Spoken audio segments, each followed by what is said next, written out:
This channel does not promote or encourage any illegal activities. All contents provided by this channel is meant for educational purpose only.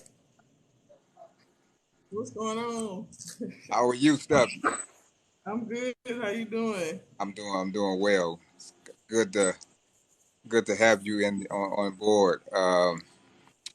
Reason I guess I can start by I ran across your page about a week ago, maybe 2 weeks ago, and I Okay. seen about information you've been sharing, similar to what I'm doing. I'm trying to basically give people some information, help them steer away from like the 9 to 5 situation. And I was like, wow, she's just giving out so much valuable information, and I love to basically on my channel or come over there to your, what I'm saying, to share some information. So, with that being said, thank you for opening the door.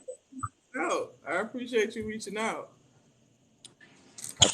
So everybody live tonight. So the reason why I started the live for today's live event is to basically have a Q&A, because I get a lot of questions as far as about the industry and how to get started, and people be stuck in certain situations like the application or be just to provide enrollment form or just information as far as what type of insurance do I have.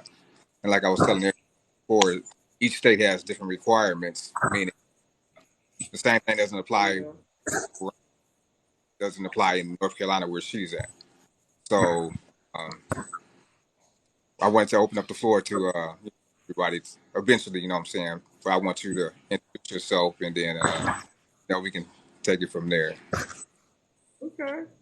Well, listen, I'm glad you reached out because I saw one of your videos. So this is a funny story before I start talking. So I watched one of your videos and I was like, yo, I hope people are paying attention that is not truly that hard. But I was like, I know he getting people inboxing him saying like, okay, you told me what I gotta get. I can use a van. You told me how much money I can make, but then what's the in between that? And Right. so I get the same questions, but I started off in like custom apparel, custom T-shirts, stuff like that. That's how I started my business, and so I pivoted because I wanted to do something else after my law enforcement career. So I was a police officer for about 15 years, and I was like, okay, it's getting kind of rough out here for the police, and Yeah. I'm already like, I'm a black woman. It's tough. Right. And so I left. I went out for like a couple of months, and I just never went back. And I've been doing Nemt and consulting ever since. I like that. So how long have you been in? About maybe 4.5 years. Okay. And Too long, not too long. And I started off with the thought process like, I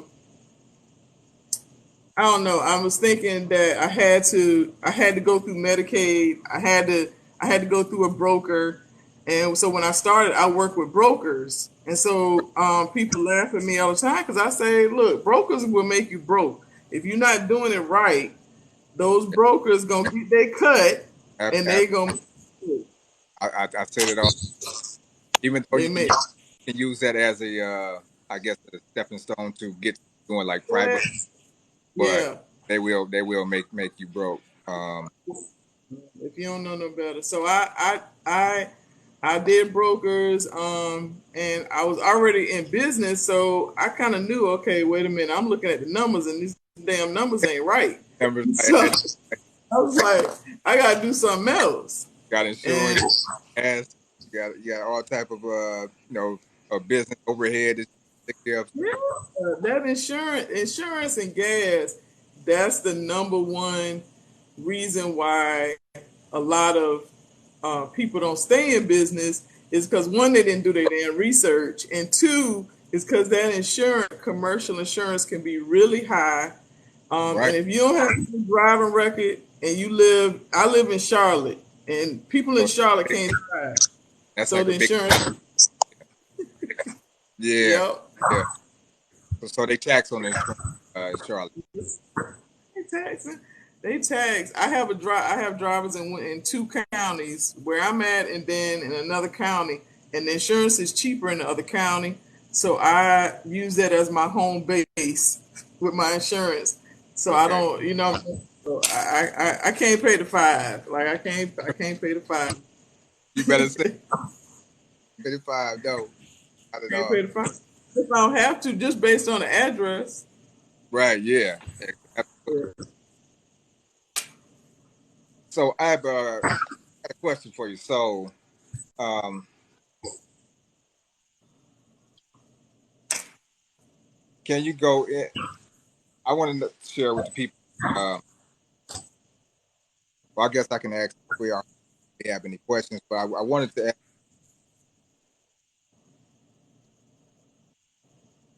as far as vehicles in North Carolina, do you have to order a vehicle as well in Michigan, or do you have to have a minivan or a van or anything like that?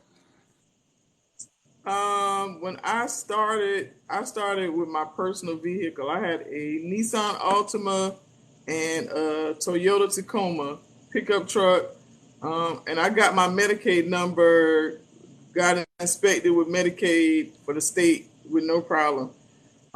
People would tell you online, they'll say like, well, don't use your personal cars, Right. and you don't get to tell me what the hell to do with my business. So if they tell me that I can, and Uh-huh. until I can do, I'm going to use my personal vehicle. Now, understand, it's your personal car. You got to get commercial insurance, and it's your personal car. So if you got a phobia about people being in your car, then that ain't for you. I can just say that it's an option. Right. Right. I'm glad you said that. I want people to understand that. Like, you can start this with your personal. Reason why Yeah. I shared the video, but at the same time, if you have that, what you're saying, like, you don't want people in your vehicle, you're a cleanly person, and you worry about people messing with your vehicle or whatever, and you don't not Yeah. no You don't have to. And if you choosing because I feel like if I would have said for personal reasons, now I got a cleaning phobia. Like I ain't gonna lie. Like I'm cleaning, but my business and me making money in my business superseded that. Like I was like, I was gonna clean it after right. everybody get out, and Yeah, I just take the Lysol and be spraying back there while I'm driving. yes, indeed. Yes, indeed. I know.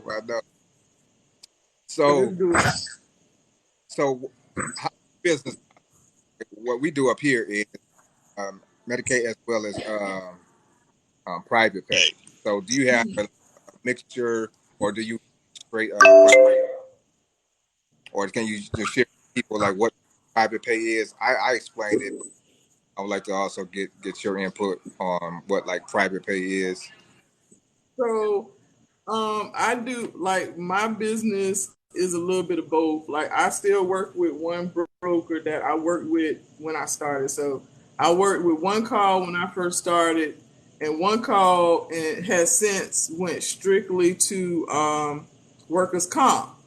And so they sold their NEMT part to MTM. And so I Which still kind of work with MTM. I kind of dabble with one call, but that's like 20% of my business. So I try to explain to people to get out your own way and throw the box away. And any place anybody need to go. I don't care if it's a woman that's got a BBL. If you need a ride, you're gonna need a ride home. I right, can take you. I would provide that I tr- transportation.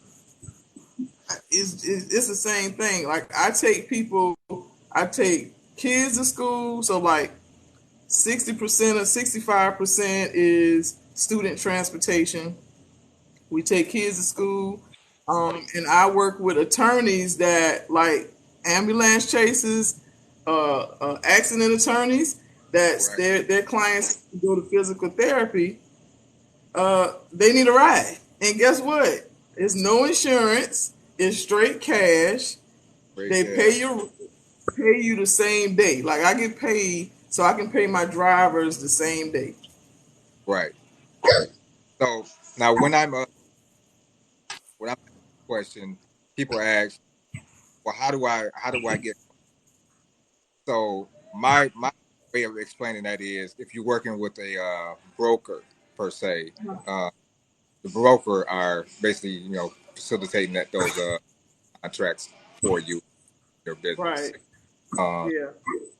Now, if you want somebody not to be in your pocket, meaning the brokers, then you have to go like private pay, go and you have to get out and get on the grind, go to these medical facilities and solicit owners and get in there that way.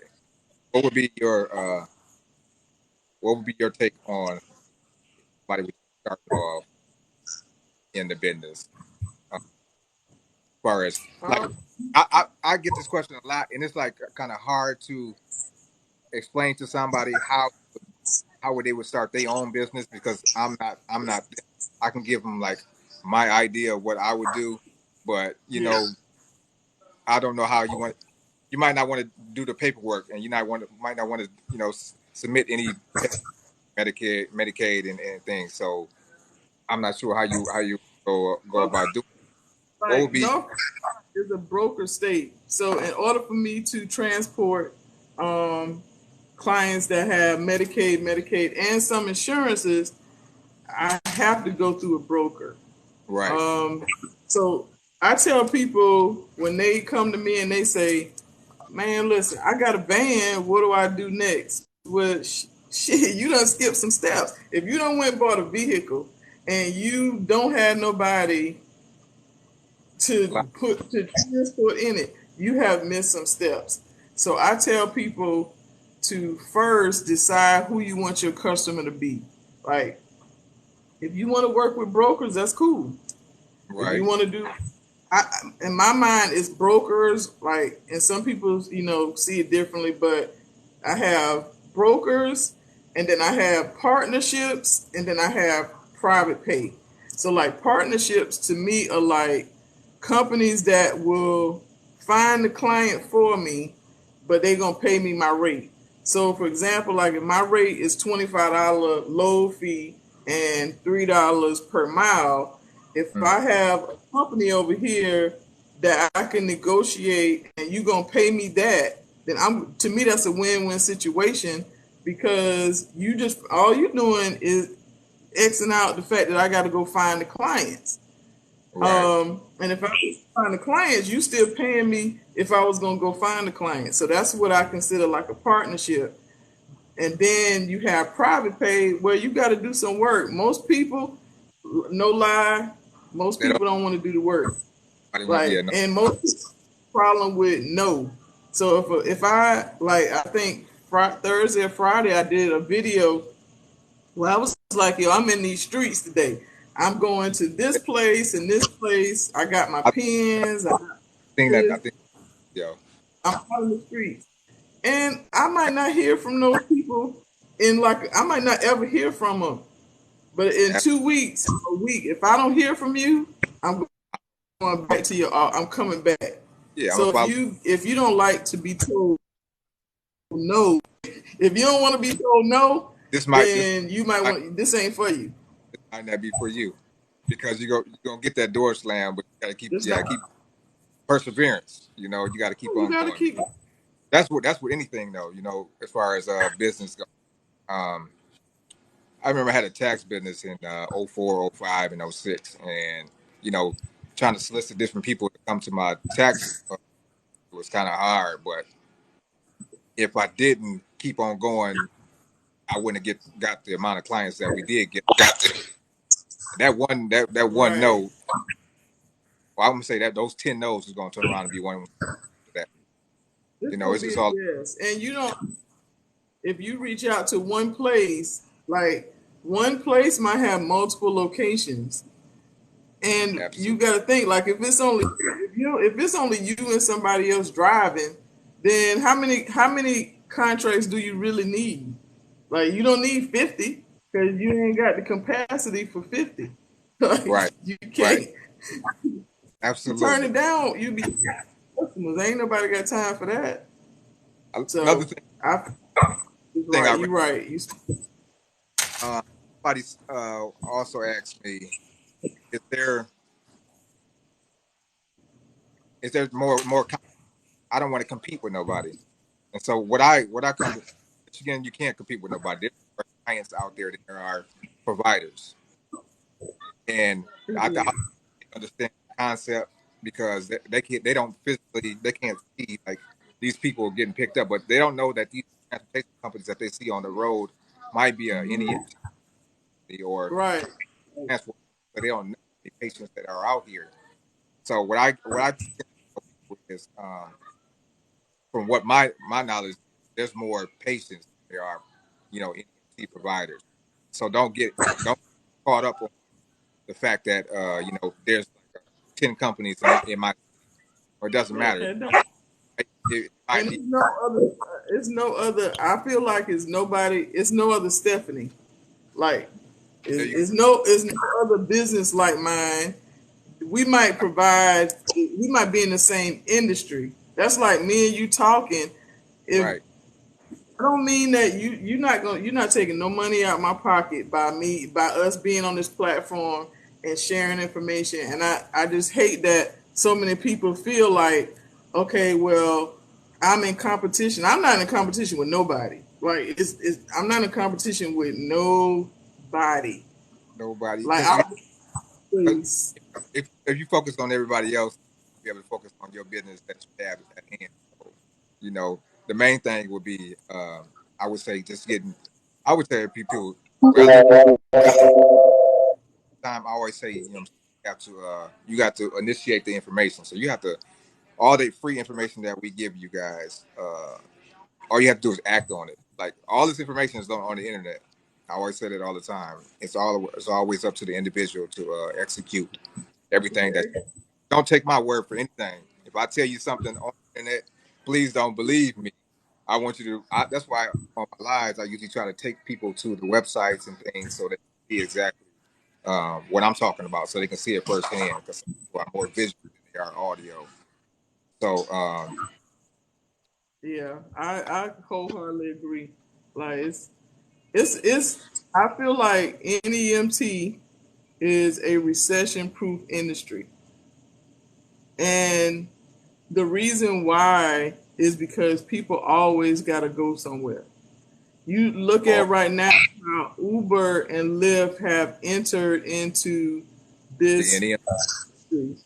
And the reason is because, first of all, it's always going to be around. The other thing is when COVID hit, like Uber and Lyft were transporting people to the doctor for free.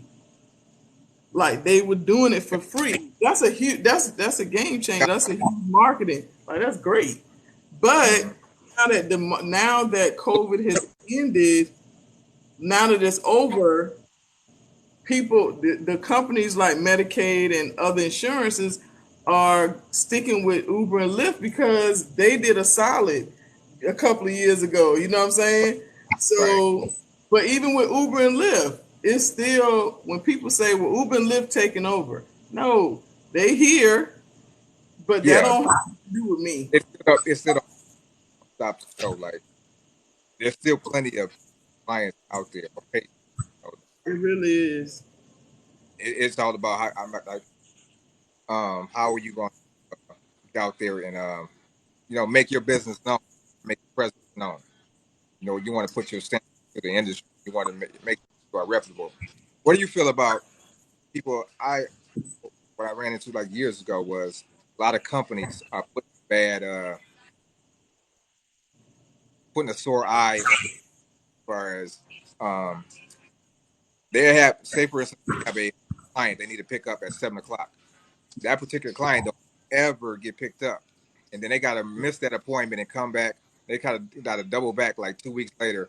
Have you ran into like situations like that where certain Yeah. companies, you know, drop the ball?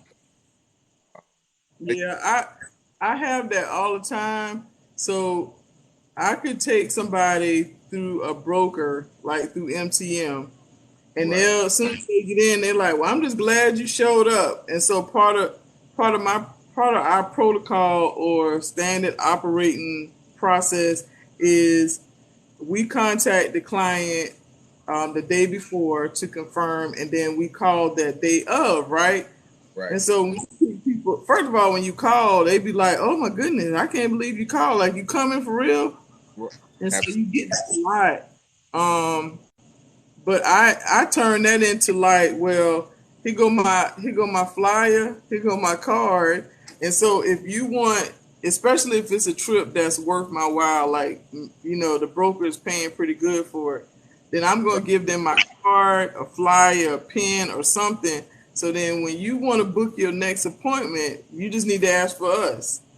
And right, so it happens a whole lot. And so that to me, that's how you stand out. That absolutely. if you give customer service and you can be reliable transportation, then people are going to be more prone to ask for you. But then they'll relay your information to a family member or somebody else that will be able to That work word with of mouth you. travels well. That word of mouth travels well. You just don't. They don't. I mean, you don't understand how much that word of mouth can go as far as you just letting people know about what you're interested Uh, I'm trying to look at the question. Oh, they saying they can't. I thought it was just my line. What, they can't hear me or Yeah, you have like I think she's saying our connection is bad. okay. Hold on. You kind of broken up. Can you hear me good? I can hear you well. They say it's choppy. Okay. It might be because my daughter might be on here as well. She might be checking us out. So hopefully that's better. Can you guys hear it? I Let can me get let me get a just thumbs up, y'all can hear us. tell us yay and nay. I was trying to read one of the questions. Somebody asked, do you have to have a commercial license plate? No, I about to say not not in Michigan, no. most states. Most states don't. I've only like researched a few states where uh, you have to you have to like pay a extra fee for NEMT, but I haven't really seen where you have to get a commercial plate. Okay. Um, Yeah, because I'm not sure of that neither. Because I don't believe, like, in most states you don't have to have a commercial license plate. Because I'm familiar with Ohio, Florida, Texas, and they don't have to have a license plate, commercial license plate. yeah. Georgia, New York. I had one in Michigan, um, and a couple of states, Texas, but I haven't seen where they got to have a license plate. Okay. Okay. So, question: if anybody on here right now that wanted to get started in the NMT industry, what would be the first thing that you would suggest they do when getting started? Oh That's what man. that's what that's people's, like, they most, like, general like, what is my first step? What is my first step? So I have a way of, offering my first step. So what I want to get your take on, what's your first step? What you'll tell, like, people what you need to do to get started. Um, I feel like it's for any business, Mhm. and it's got to be research. So I can tell you, I provide like on my website, I can provide you with a checklist. Like I could tell you, you got to get your NPI number. Right. You got to you need a website. But if you have not done any research, and I'm talking about like research about the business, but then market research to determine that what's the need. What? So you might get a sedan or a minivan, but it might be a huge need for wheelchair in your area. If you have done your research, you can be making on what we telling you, and you could be making more money or doing more in your community with wheelchair vehicles. So I feel like research is the first step. Like that's to me, that's it. Okay, I'm glad you said that, because that's one of my things I have to tell people. Like, even though I give you information, like I said, you still want to double back and verify the information that I share with you, and then you also want to know what's going on in your area, because your area is not the same as the Detroit area where I'm in, like, or Right. Charlotte area that you are in. So you have to research, what I'm saying, your area and what the requirements are and what's needed, because you have a whole different client base out Right. there. It's completely different. So do you find that people are confused about starting an NEMT business and state requirements? So some people will say, well, I want to start my NEMT business, but so what's the state requirements? And I just think they're two different things. So I could start my NEMT business and not necessarily try to get a Medicaid number or anything like that. I just might want to do strictly private. And so Right, some people get it kind of stuck where they're saying, okay, I want to know my state requirements. And I tell people to know what your state requirements are when it comes to insurance. Like I feel like if you follow the state requirements when it comes to insurance and stuff like that, right. then you'll be on point. That way you're not kind of wondering like am I on point, or if I'm not messing up, especially with insurance.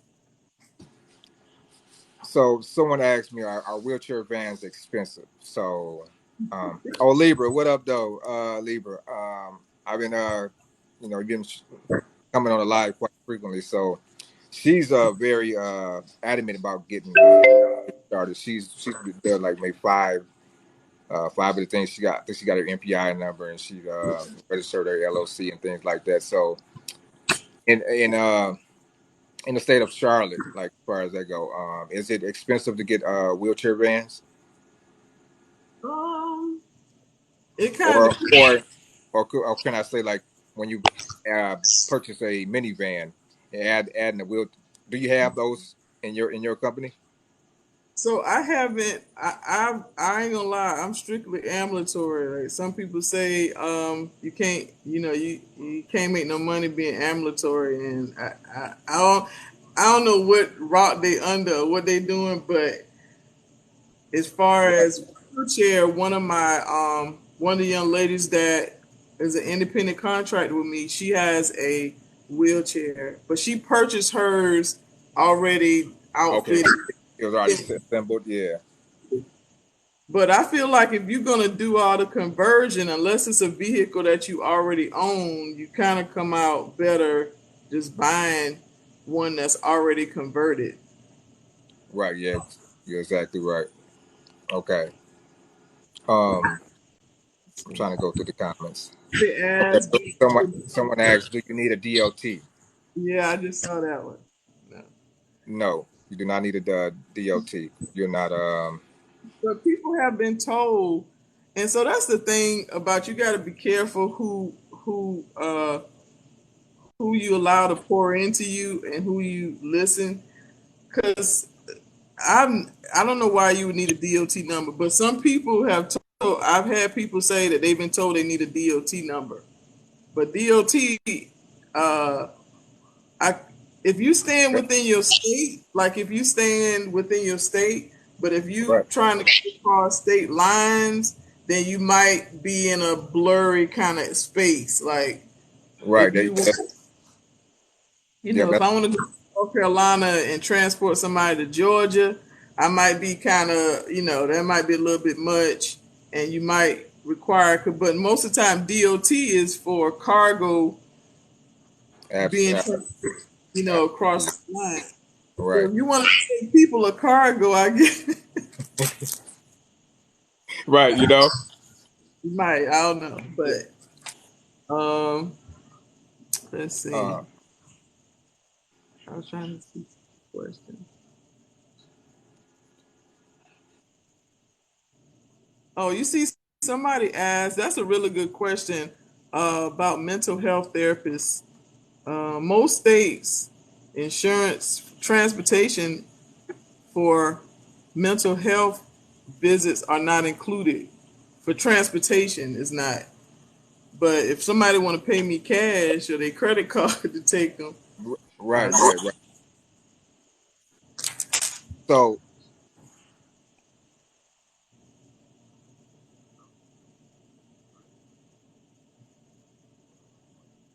now, when you're getting started, say for instance, a person just getting started, right, and they're working with a broker, and Mhm. or not, we go, yeah, with a broker. Now, when it like you work with MTM, right? Yeah, yeah.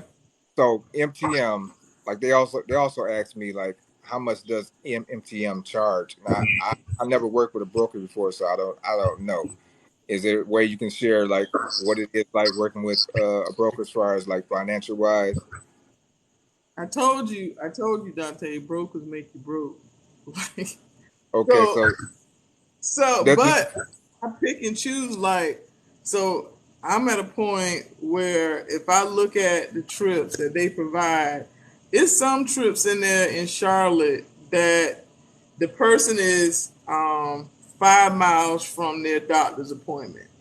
So they, where they live at and where they're going is 5 miles, and so they might be trying to pay me $8, like one way. Well, I'm not going nowhere for $8, so I just right, decline. right, I just right, don't take it.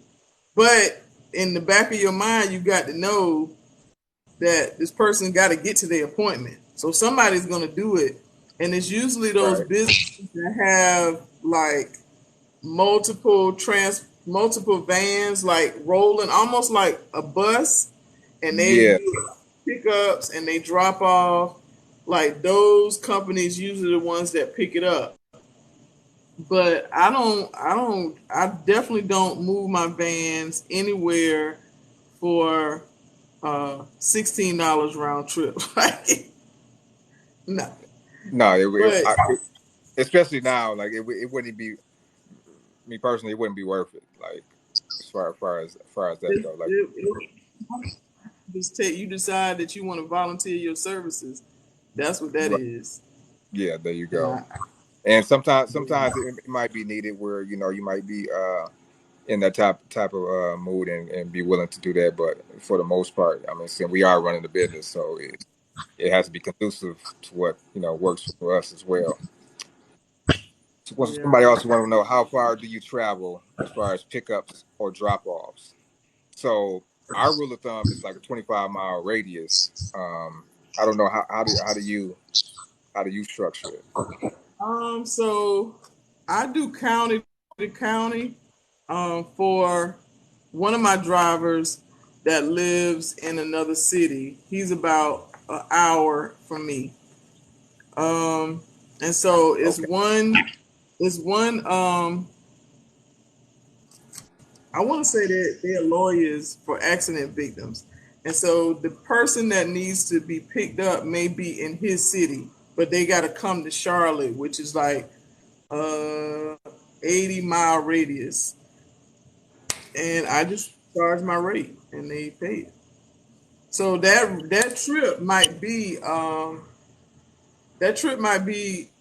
a easy $400, right. but it's a my driver drives for about an hour and some change Mm-hmm. one way, and then he waits. Most physical therapy appointments are about an hour, 15 minutes. So Right, that's like $100 an hour. right, right, That's kind of good money.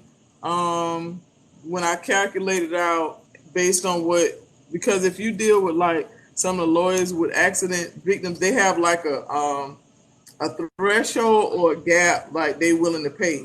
So as long as you in that, you know, Within that gap, then you right, good.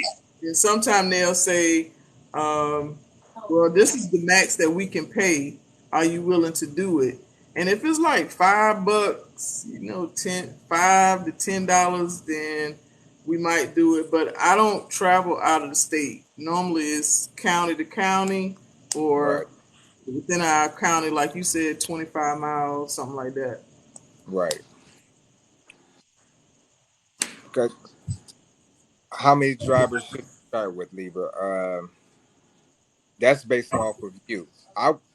Me personally, I would drive uh, starting off myself so I can get to know Right. my customers and just know the business in general. So, that's me personally. That's how I started anyway. I was a driver. So,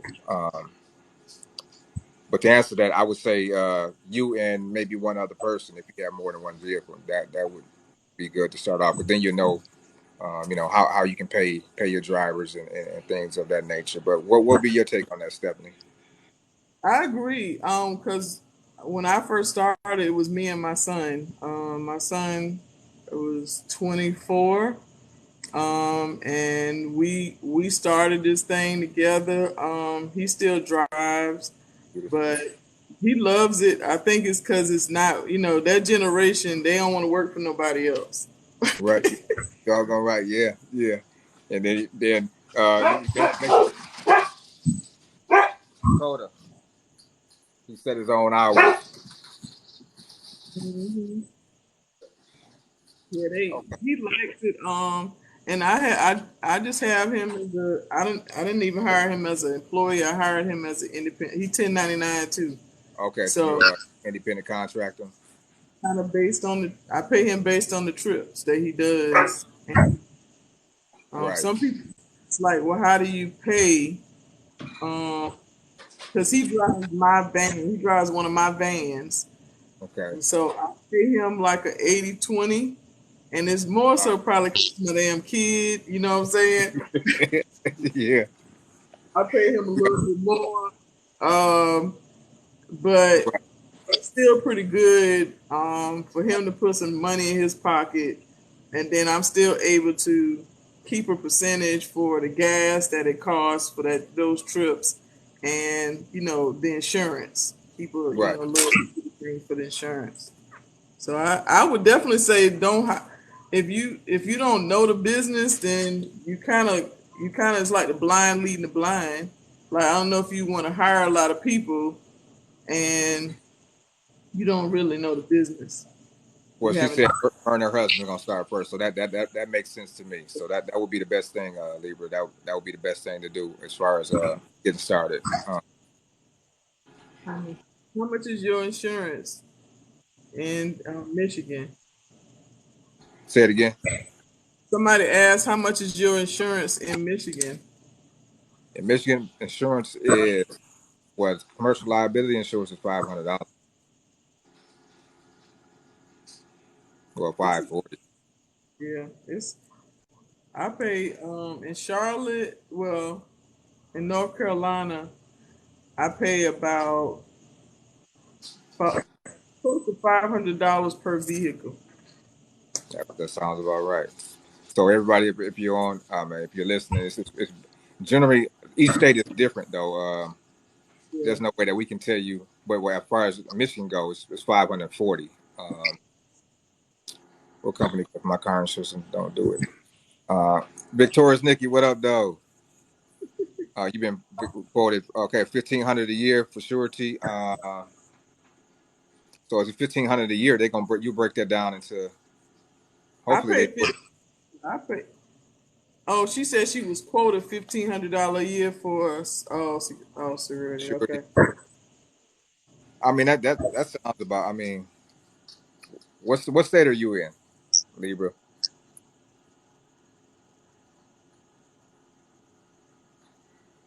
Dirty D. You said your company car insurance don't do it, but you can look up commercial insurance policies. Yeah. That And that would be the sometimes to like go through a insurance broker.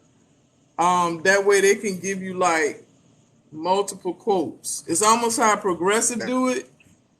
You know how Progressive used to say Right. like, "Oh, the cheapest," but if you go through an insurance broker, then they can get you multiple quotes, and For then you quotes. can choose the one that the one that's the best price. So Dirty D, just like she said, go through an insurance broker. So look up insurance brokers within the state of Michigan, and then that For might be commercial. your yeah, that might be your best bet. Or you can email me and I'll send you ours. I'll send you our information. So you can just email me again. Mhm. Um, My let's see, it's 13. my personal is Uh, $1,300 6 months in Texas. Okay.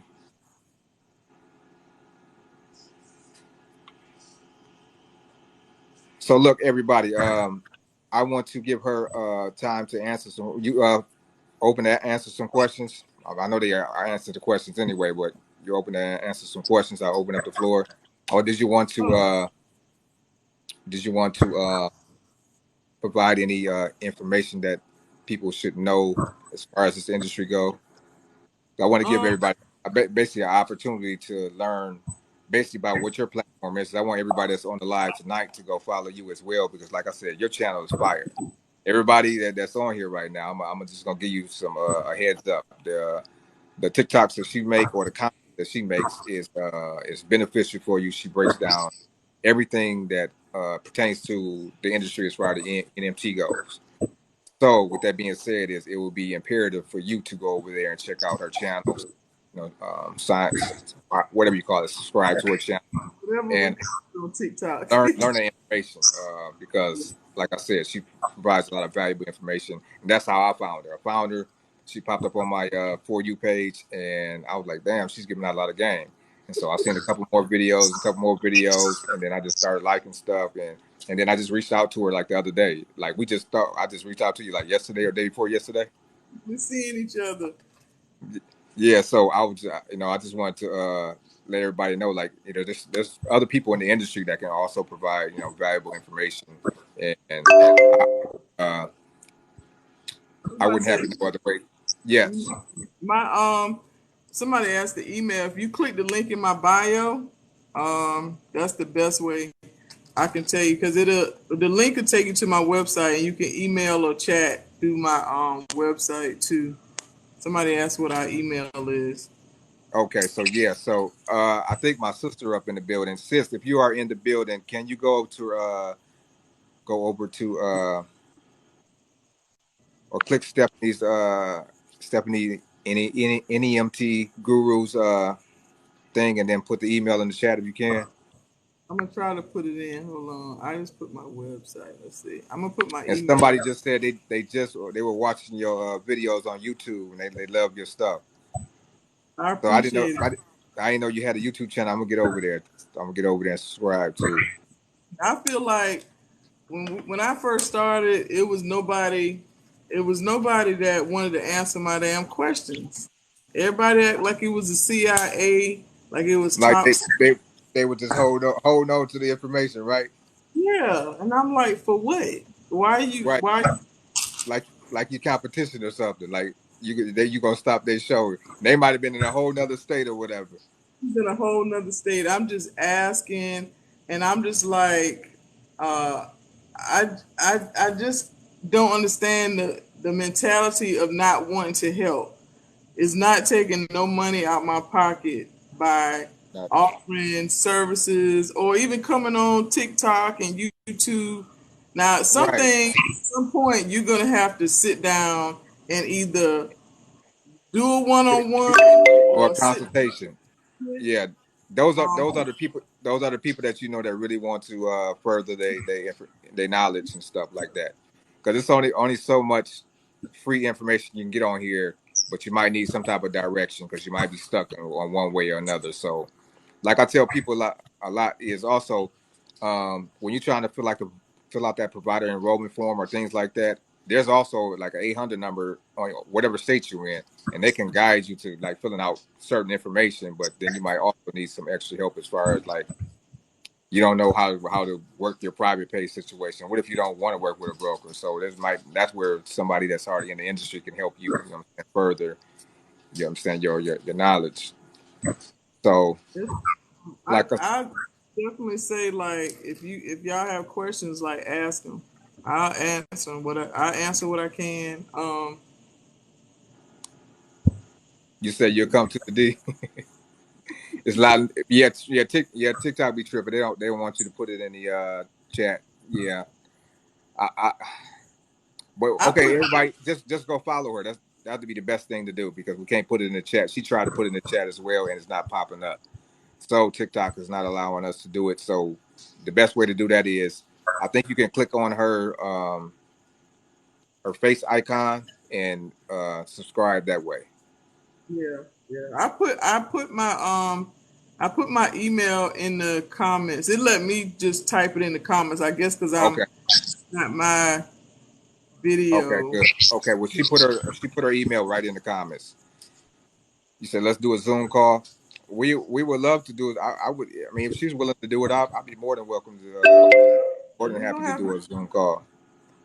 I'm. But if you, That's a good idea. Like, I was just thinking, like, maybe we need to even think about some kind of webinar, like a live webinar, because that's yeah, the thing. It's a lot of people that reach out to me, whether it's in right. my Facebook group or whatever, and they'll say, "I got my van, I so got, what's I the got, steps?" I just got one of those yesterday, Steph. I just got one of them yesterday. I got my van. So what should I be doing next? I'm like, Um, I had this reply in the email like, well, did you do this and do this? Not Patience. yet. It's like not yet. I'm like, okay. So that means we need to work on a few things, right? But it's Yeah. cool. It's cool, you know. Um, yeah, I, I would talk to her about that to see if we can get a webinar or some type of Zoom call so we are all able to you Yeah, know. webinar. I did what I'm gonna say. Tell you what was really good in July. I did a boot camp. I did a class, and I realized that it was a lot of information because when you want to know how do you start your NEMT business, it's more than registering your business, getting the EIN, getting a website, getting a van, getting car insurance, Right, like right. so much more to it than just that. So when I did a $10 boot camp. I did a $10 course, like Wow. $10. Wow. I broke it down, and I Yes. had it was a lot. Like it was a lot of information in I a short I know. period. I know. And look, I know. You don't have to tell me. I don't. They don't know, but I know. I know that's a lot of information. Right. So when you think about you want to start, like my question is always people, if you already got a vehicle, um, and you telling me that you want to start your business and you haven't done no research, then you probably should not be a business owner because this Because is you have to do research. I don't care what business you in, like you gotta do research. it don't matter what industry. If you want to do a t-shirt business, you got to know what type of t-shirts you want, what type of threads they have, like you know how much your wholesale price is, how you gonna set up your website. So you have to do research. And this and the NEMT business, everybody, it has layers to it. It has several layers to it, like because each state is different. Um, Requirements in Michigan is not the same requirements as in North Carolina, which she is, or Texas. So what she's saying is, if you are interested in this business, you really do have to do research. I would look up, like, there's a website called cms.gov where you can get your MPI number at. There's a free PDF on there. There's like a NEMT PDF on there. It's like 42 pages or something like that. I would Yes. download that, and then I would download. Sometimes state websites or your state, they have PDFs as well that tell you, oh, these are the requirements for the state of Texas, blah blah blah. Because Texas has a 29-page PDF. I always tell people to go download that PDF. It's 29 pages. It's free. You can read that in one day. But then you're also going to want to like start researching the state's websites, and then you also want to do what she was talking about before.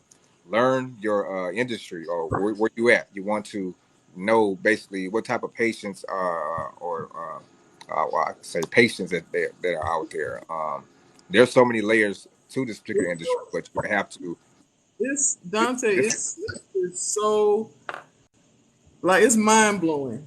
If you on here and you really are, if you are stuck on dialysis, medical appointments, stuff, if you just stuck on that, then you got to get out. I said that's why I said throw the box away, because you can take students to school. You can take I do special needs students to school. You can do occupational therapy patients. You can do Right. physical therapy. You could go to the dentist's office. You can go to gastroenterologists. You can go to surgeons, hospital. The list goes on and on. Hopefully y'all listening to her and paying attention, because this is basically what I be saying all the time. Like there's so many ways that you can monetize off of this. Even though you're providing a service that's helping people, you also want to get paid for your services. So with that being said, there's so many different medical facilities and people that you can be talking to earn these particular contracts. Like don't get stuck on just like like what she was saying. Like it's so many ways you can Really, get. I work with facilities. Never done I've only done 2 contracts. So some of the facilities that I work with, they'll say, they'll ask me to send them my rate sheet. Right. And they'll be like, okay, well, they'll just add you to their provider list. Like my thing is not always that I want to be in a contract with you, because that may not necessarily be what's going to suit that business and y'all relationship. But if you have a provider list and you got a rotation going, that's added to my portfolio. So I'm just saying you can do broker. I can take people with, we can take people with a broker one day, like at 9 o'clock, at 10 o'clock, I might have a client that I got through a low. I already dropped my kids off to school. So in between that, I'm going to do something else.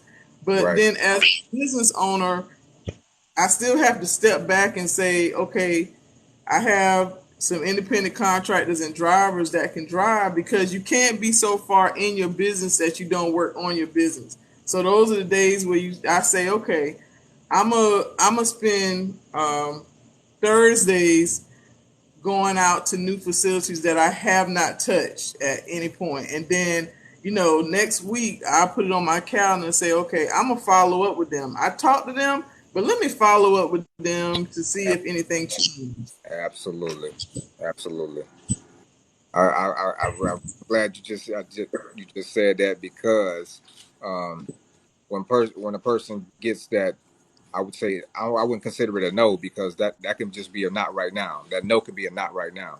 It might not fit what they're looking for at that particular moment, but maybe a month later something can change. So that follow up is always good. It's always, they say in most businesses that the follow up is like that fifth time that you talk to that contact, that person that you talking to might have went to that appointment. They might have said no 4 more times, right? But that next time that you went, they were like, okay, well look, I have this situation going on. Can you provide this for me? Can you come today? Can Yeah, you right. pick some? Yeah, absolutely. You got to be ready. Preparation for opportunities at all times. Stay ready. Say like Friday. I stop by, like when I take the kids to school, I pass by this primary care facility every day. And I was like, man, I need to stop by. And so I finally stopped by. And the lady was like, well, we don't really have a lot of clients. I said, well, do y'all have other locations? Well, they got 5 other locations. And I said, we have the contact person for the other locations. and I'm going to physically go by and talk to them. Yeah. So if you get a no, like, or she might have, like you said, Dante, like, not right now. I mean, and she was like, man, you black owned business, female. Like, I got to figure out how to get you on. Yeah. And I was like, what other, do y'all have other locations? And she said, well, yeah, we have one in Pineville, and she had one that's not far from my other driver and someplace else. And she was like, well, we got 5 other locations. I said, well, listen, I just need the person. First of all, I need you to call them and tell them, listen, I just talked to this young lady. She owns a non-emergency transportation. I'm gonna send her your way. So then you already done kind of put my name in their ear. So then when I go to her, it's like I'm gonna talk to her like I don't know, like I know her. I'm like, listen, I talked to such and such. Yeah. And Yeah, you have to, and then that just welcome the whole situation of them opening their doors to you, because that door was already open. All you had to do was just, what I'm saying. a little bit. I just need to get my baby toe in there. If you can get your baby toe in there, then that's just the door crack, and all you're gonna do is work on the rest. Yeah, absolutely. Trying to see if any questions. Taking notes big time. Somebody said taking notes big time. Did we get all the questions? Oh, somebody asked. So Dante, I think Dante joined my Facebook group. I have a. I sure did. Everybody, yes, I joined the Facebook group yesterday. I Yeah, have a I've been there. and I try to tell people. I don't know if you're on Facebook and you join some of the groups, and people will say, like we were just talking about, I have a van. What's my next steps? And they waiting on people to tell them what to do. So when somebody if somebody puts that comment, I approve the comment. But as soon as I approve it, I'm gonna respond and I'm gonna say, we don't do that here. Listen, Yeah, because if you give you the information, you're not going to execute. If I make you work for it and find it yourself, then you're going to appreciate it more. And I'll say, like, look, I put some free videos in here. I got some free right. information, and you could, but when you join, most people, I would think you would. Let me see what they got. Like, let me scroll through, but people just off gate. I got a van. I'm in Illinois. Any help, I would be muchly appreciated. Thanks in advance. And I'm Right, like, right, right. tell you how to start your So, NEM business on a Facebook post in a Facebook group. What I can do is help navigate you through the process of starting your business. If you get hiccups, then if you put a question like, yo, Steph, I'm stuck. Can anybody help me? I'm on this part of getting my NPI number. What do I do? That's different. And yeah, absolutely, yeah. what's all the steps? Every step to getting my business off the ground.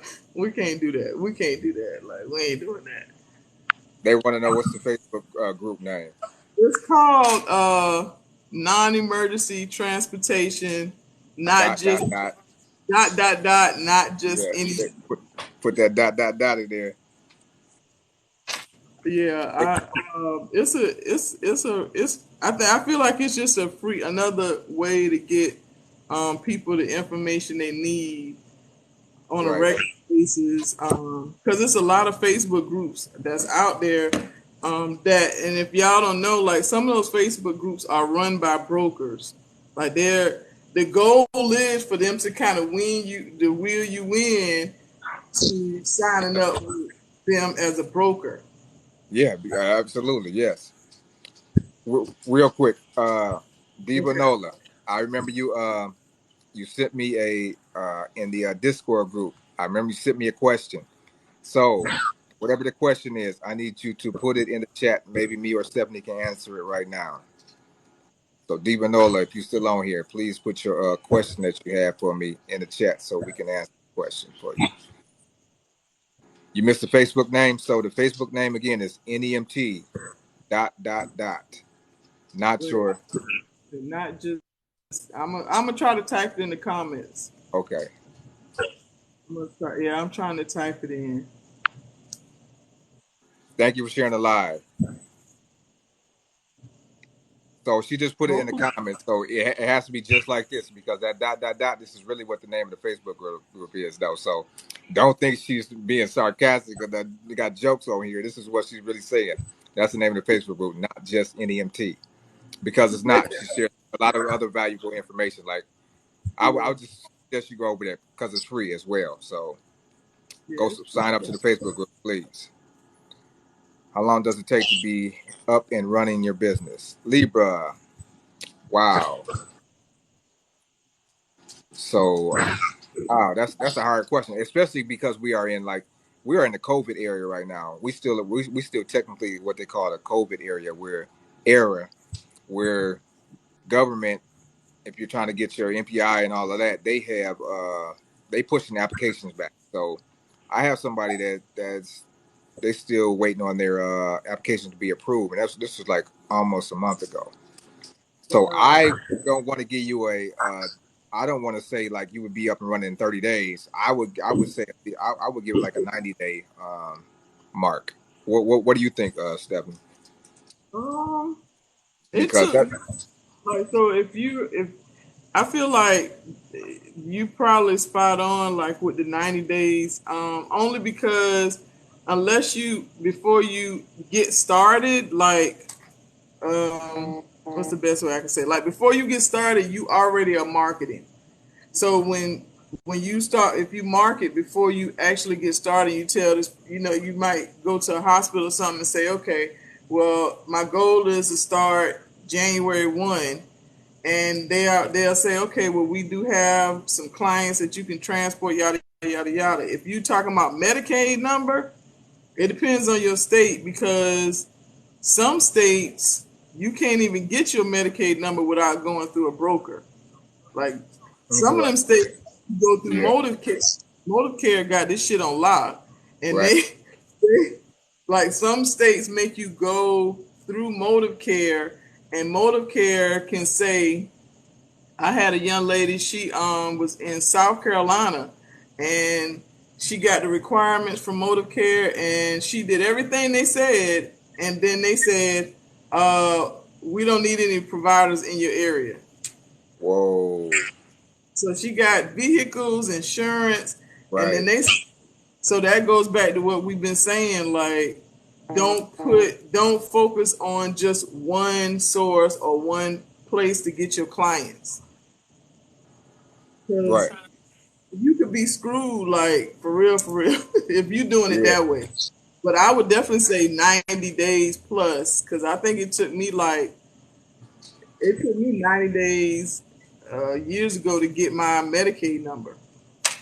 okay. So hopefully y'all were listening to that. So at least bank on the 90 minimum to be to get started. Like I said, it's every state is different, but at the same time, we still all up under this same like pandemic thing where it's taking longer, and they move at their own pace. People And when still you was talking about mod of care used to be logistic care. So everybody, if you see logistic care, is now mod of care now. So that's a broker that she's referring to. Yeah, I feel like they're in like almost every state. Like they taking over. They are Um, they in a lot of states. I've seen them in like Tennessee, Arkansas. Um, I know South Carolina. They're in North Carolina as well, right? in North Carolina, I've never worked with them. I have it's other brokers that are not as bad. Like Access to Care is another broker that Hmm. I haven't worked with them, but I've heard good things about them. And I'm gonna tell you, Dante, I don't know if you reached out to them in your area, but Transcend, and it's like Transcend, but they are a company that partners with lawyers for physical therapy trips, and they pay the same day as well. It's called Transcend. I'm I'm a, glad you said it. I'm taking notes as well. See, I got my book. but if you when you get it when you finish, Dante, just message me and I'll send you my it might be in my Facebook group, my contact person. Okay. Tell you like if you have clients in that area, but they pay like same day. They kind of work on a bid system, and so Okay. they, you put your rate in, and you bid against other providers in your area, and it's more like Right. first serve. But Okay. it's That. it's a good little it's a good little extra change.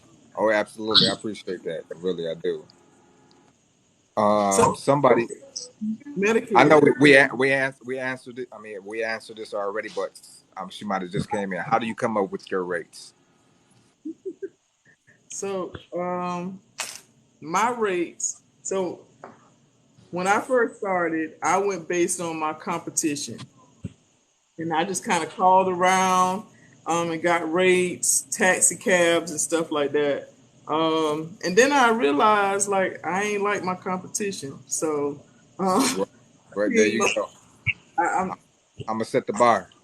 yeah. I was like, okay, well, if they charging that, then what's gonna set me like what's gonna make people reach out to me for trips? So then I I did it backwards. So I thought about what do I want to make a month in NEMT business, in my NEMT business. So let's say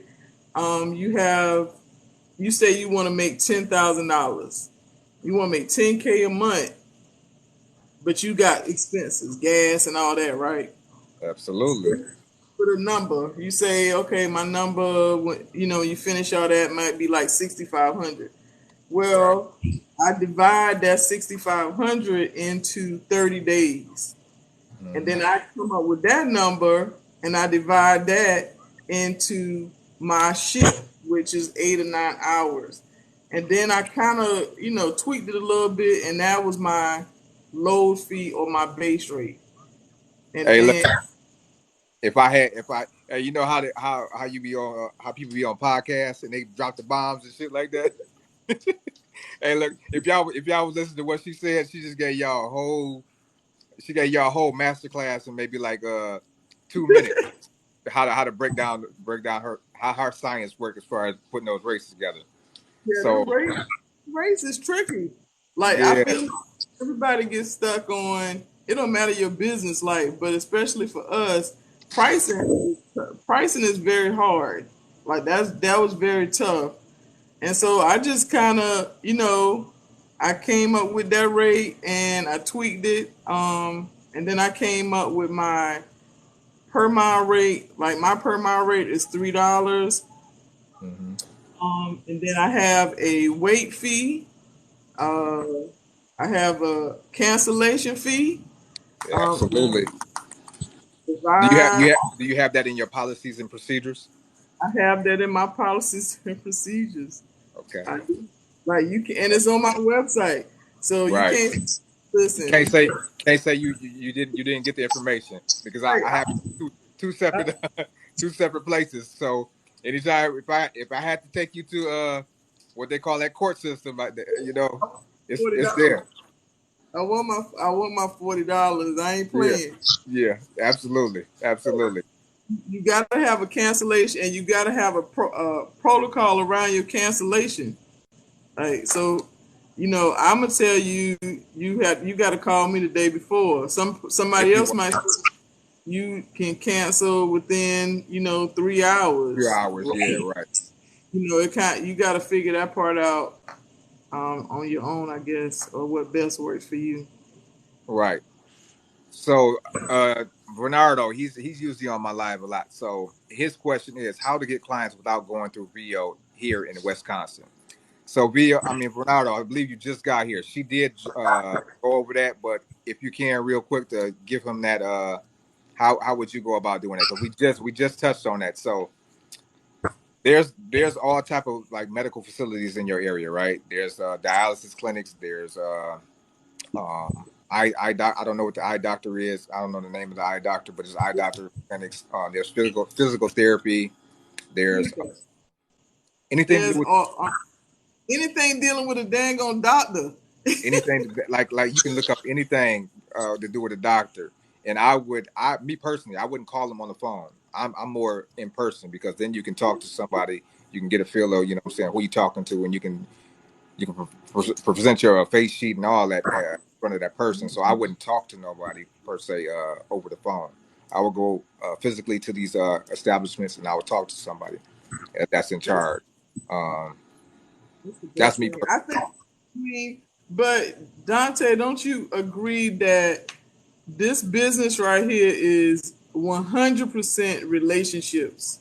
It's all about it's all about relationships. I mean, because if you do not have a relationship with, like, they can get someone to provide this service any, I ain't gonna say anywhere, but you it's all about relationships, like hands down, without having a good relationship with people, them getting to know who you are, what your business is about. It's not going to pan out for you in the long run. And if you want to be in this business, I would think you would want this for the longevity. You want to might pass this on to your children or something like that. Because I seen on LoopNet. You familiar with LoopNet, that like commercial real estate company? Oh yeah, yeah.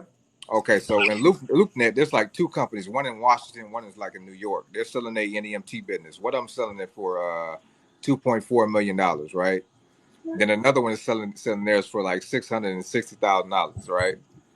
Yeah, right. So my thing is, if you the company in Washington, they started in 1998 though, so they done built it up. They got like 30 vehicles.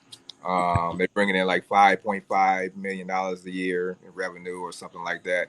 So it might be justified for them to get that 2.4 or whatever. But what I'm saying is, they must have some good relationships with the companies that they're dealing with, because they've been in business since 1998.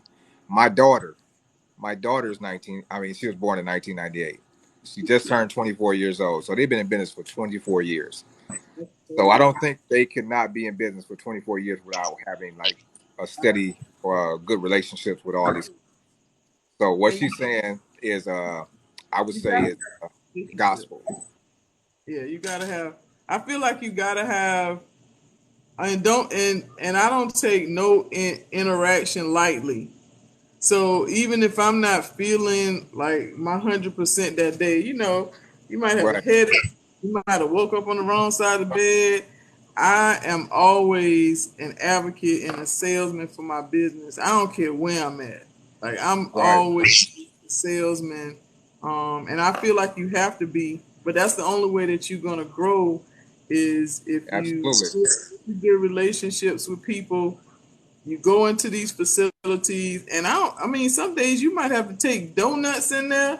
You know what I'm saying? You take some. Yes, yes, yes, yes, yes, yes. You know what? We don't went in there before with we went to a Thai restaurant. Like I said, Chinese or whatever you want to call it, a Thai restaurant, and just bought like $100 worth of food and took it into the doctor's office. So it's it's certain ways that I would say, just let them know that you say you are um, more than going that extra mile to let them know that you are here for their clients. Yeah. These people, like I tell. Oh yeah, let me ask you this. I forgot to ask you this. So do you have your drivers? One of the things that I teach, I don't hire drivers, or I wouldn't want nobody driving a vehicle without having at least a CPR certification, meaning like the most basic medical, I guess, experience. What is your take on that? So I do I so I do a full background on everybody, like everybody, even my There, son, because I think if I even from me, I have an employee file for myself. I have an employee file for my son.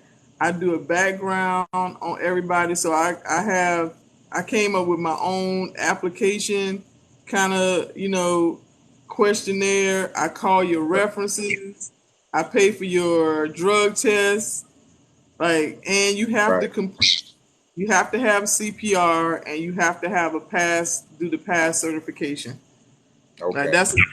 that's you got to get that done. I'm not fooling with you, until you get that done. Right. Okay. Okay. I just want to see. I want to make sure that everybody has their own way of teaching and hiring their employees. But that's one of the things that I'm strong on. So I'm glad what I'm saying, implemented that as well, and sharing that with the people. They also want to know what. Like, Say it again. like in North Carolina, Right. okay, and when I got my Medicaid number, they Uh huh. required one for me to have a locked file cabinet. Um, Right. and the other thing was I had to have a process in place for hiring drivers. Whether I had drivers yet or not, I had to show them what my process was going to be. So Right. that's part of my policies and procedures. So I do the same for everybody, and I pay for their drug test. Um, but they got to pay for they pass certification is $50. They pay for that because I only hire you as an independent contractor, so you can work with other people. Now, if you, Right. Right. I probably would pay for it, but I feel like you're gonna be working with Amazon and some other people. Right. Right. Right. So the answer to your question, Tasha, is she says she pays for the drug testing, right? Which is the same over here, and then you pay for your pass certification, which is like your background check with the get your fingerprints and everything with FBI and all that. So um, that's how she does it. But you can do it whatever way that you choose when you're hiring your Right. driver. But some places, like you can do online background checks, and you can Mm, like you can send them down. If you don't, some people only want to know what you did in the state that you live, that right. you're working in, and so you can go down to the courthouse and pay, $10-15 for a certified copy of your background. They Right. can, and I'm not, but they can. Yeah. Absolutely. Okay. Do you have an IG, Instagram? Oh yeah, I put it in the I'm Stephanie Harmon. I Okay. put it in the Oh no, she put it in the chat. Okay. So I just joined. What is no CPR? Somebody thought it was saying CBR. Okay. C. Yes. PR. Um. Chauffeur's license here in Michigan with background check. So in Michigan, you have to have class CDL Class A uh, license in Michigan. So in Michigan, y'all have to have that different kind of license. You can't just have your regular driver's license. They want you to have class CDL Class A. I'm a I'm a send a I'm a send a person your way. She's in Michigan. Oh, Um, is she? yeah, she took one of my classes. And I want to say when I did the research, I saw about the license, but you there, so I'll send it your way. I have a Diva Nola.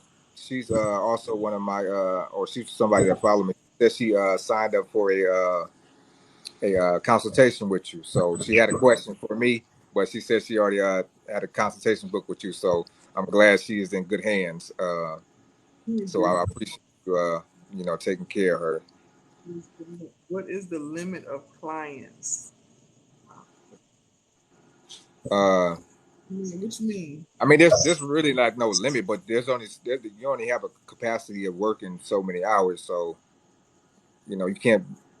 It all depends. Like some clients that you might have, they might have like a hour appointment, and then you might have somebody might have like a 2 hour appointment. So you're only gonna probably be driving about 8 hours. So it all depends on what you want to do within those 8 hours. But as far as clients go, you can't do 50 clients in a day. That's not even like possible unless you got maybe about 10 vehicles or something crazy. So And I don't know what when you mean what's the limit of clients? Like what? I don't. yeah, that question has to be better Can you clarify that question, please? Yeah. If you clarify the question, maybe we can answer that for you. So, Dante, in Michigan, do y'all have to do the It's called PASS training. It's like an online it's like an online training Yes, where sure. yeah, like a where it kind of goes. It really just talks about customer service, really, and what helping people. It's like an Yeah, online certification. we had to go through that. Yes. What what is somebody asked? Libra asked, what is the rotation of pickup drop off? So, if I understand what you're saying is, like one time we had a client that only needed to go to the doctor's office to get their prescription filled, and that was only like a 10-minute walk-in appointment. So we also had another patient in the vehicle as well. So we did both of them at the same time. Um, I think if that's what you're like referring to. What is your rotation of pick up and drop off? Because sometimes like we don't have more. If it's a 4-door vehicle, we don't have no more than 2 patients in the back seat. I don't know about you, Stephanie, but we don't have nobody in the front seat because of COVID. So at most we'll only transport 2 people in that particular vehicle. Yeah, Um, we don't have we never transported in the front. Our fronts, the passenger seat is pushed all the way up. You right, tried to get in it, you you couldn't get in it anyway because it's pushed right, out of the way. Yeah, they not. We ain't doing that. right. The one person drop off and one picks up clients. About like if you got a rotation, Oh, we don't. we don't either. Usually, if it's assigned to you, if that client is assigned to you in the morning, and they got to drop off and pick up, or pick up and drop off, they're gonna pick up that client. Unless something happens, say for instance, they had to leave for some reason, then that's the only reason that there's somebody else to pick up that client. But Yeah. that client is assigned to you. I'm in North Carolina. We do the same thing. So whatever driver, I do the manifest or the trips, and Hmm. so whoever you assign, you pick them up and you drop them off. That's your people. That's right. Absolutely. Do I need a Your- van to start? Yeah, we went over that earlier. So no, you do not van. You do not need a van to start. You can start with, as long as it's not a 2-door coupe. I'm saying nothing crazy. You can you start got with your no- Toyota Camry. yeah, like you ain't got no Corvette or nothing like that. You know, Absolutely. car, then you can. Somebody said, do your vans have to be less than 10 years old? So that all depends on your state, though, because some states may have a requirement. But I never. Yeah, I don't.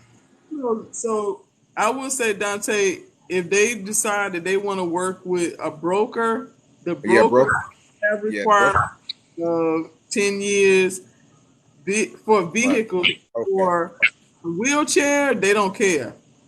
Like they don't Right. care for wheelchair. But for ambulatory, I think most of them are at like a 10-year cutoff. Right. Okay.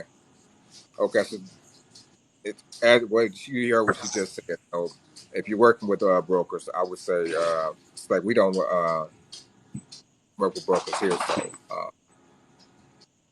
Yeah, so you where everybody trying to be. Like you trying to be with everybody trying to be all private pay. right, right. That's the way. I mean, I ain't gonna say that's the way, but I like. What up, though, baby? That's the way I like. That's the way to Okay. go. GA, yeah, GA. I could think you look at the requirements. I think the website is mmais.gov or something like that. State of Yeah, Georgia. Georgia is a broker state. You Yeah, gotta go to Georgia. you gotta go through Motorcare if you wanna work with Medicaid and Medicare. So you Med- don't to like we've been saying, if you want to start a business it's not necessarily state requirements. Like that's only if you want to work with Medicaid, and not even Medicare, because all states don't have transportation for Medicare, but or Right. some. Um, but you can start as long as you got the right state and you got a licensed driver, you got Mhm. some good insurance, you got some good general liability business insurance, and you got a car, and you know. But You if at you business. state requirements, then you might have to go through a broker for some. Okay, so somebody asked, you said my MPI is pending. Is that right? I applied yesterday. More than likely, yes, pending. Um, on the website, it tells you it takes 30 days, but people have been getting it before 30 days for your MPI number. Somebody says, say that once more. I don't know exactly what you mean by once more, or say it again. Were you talking about me, or are you talking about Stephanie? If you clarify that, and maybe we can go back over that for you. Um, the website. Oh yeah, the website. I believe it's www.mmais. But she was talking about Modiv Care, so it's Modiv Care, MODIV Care, Modiv Care, Modiv Care. So MODIV Care.com. I think I lost her too. Requirements. So I want to start off with private pay, but when starting, is it better to start off with a broker? It all depends on. I'm gonna say how you want to structure your business. So I would say you can if you don't want to deal with the paperwork, because the brokers deal with all the paperwork as far as getting the clients, um, talking to talking to Medicaid. So yeah, it all depends on how you want to do it. Our Medicare and Medicaid pays for rides. Yeah, Medicaid pays for rides. I'm not sure what state you're in though, Libra. Forgot what state you're in, but yes, Medicaid. Will you offer this information again? I joined late. Yes, I'm going to put it. I probably put it up on. I just put it on the YouTube channel for you guys. Indiana.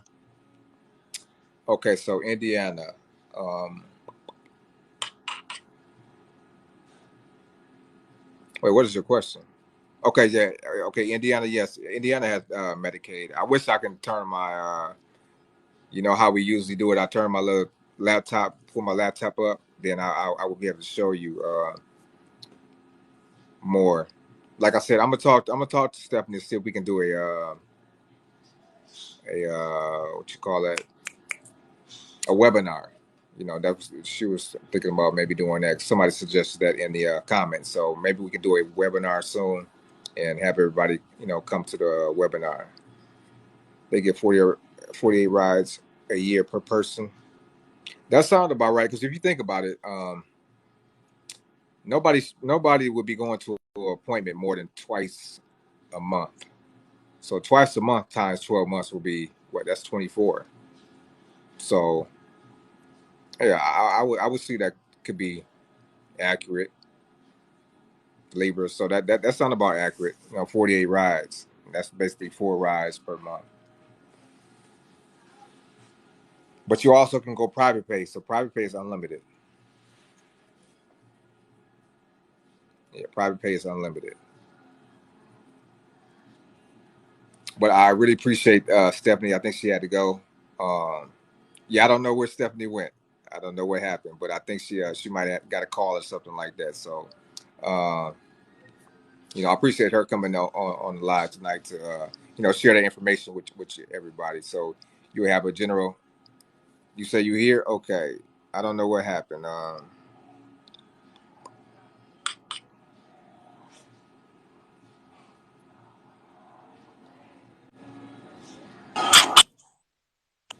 Okay. You back?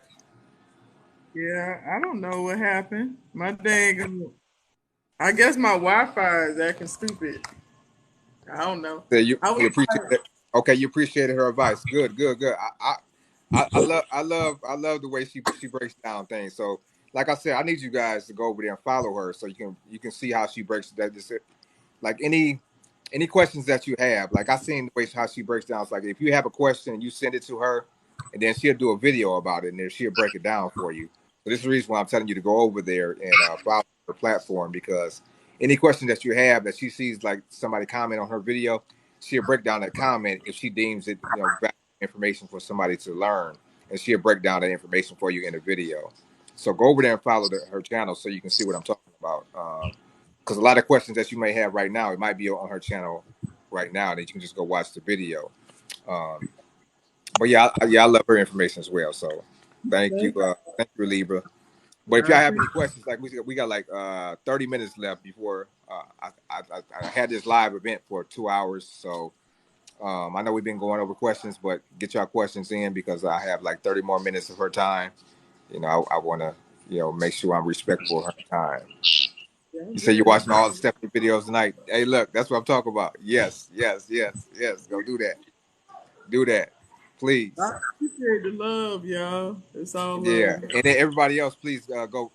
Like she has a private Facebook group that has a lot of valuable information in there. So go follow the Facebook page as well, and support. And like I said, what she was saying before, like we need to. If you're interested in this NEMT business, please do your research. Like you need to know, like another way you can find out rates. How you can find out rates.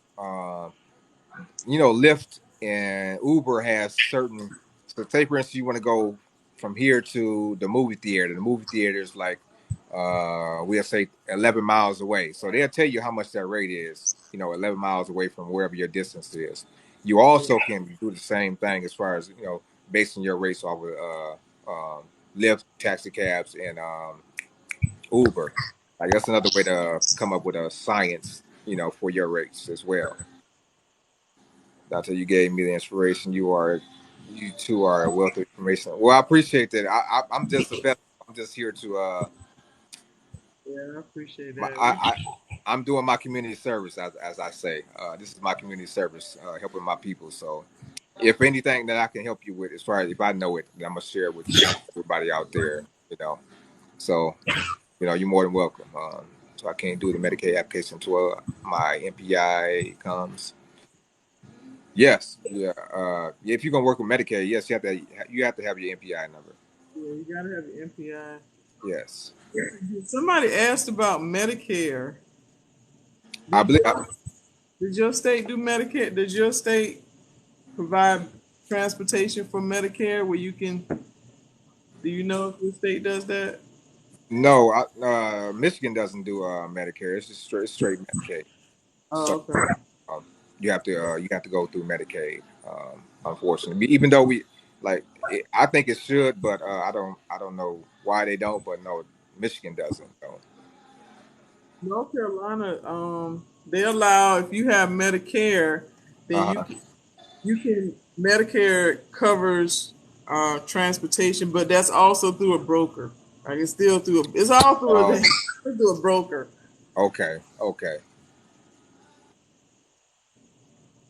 Let's see.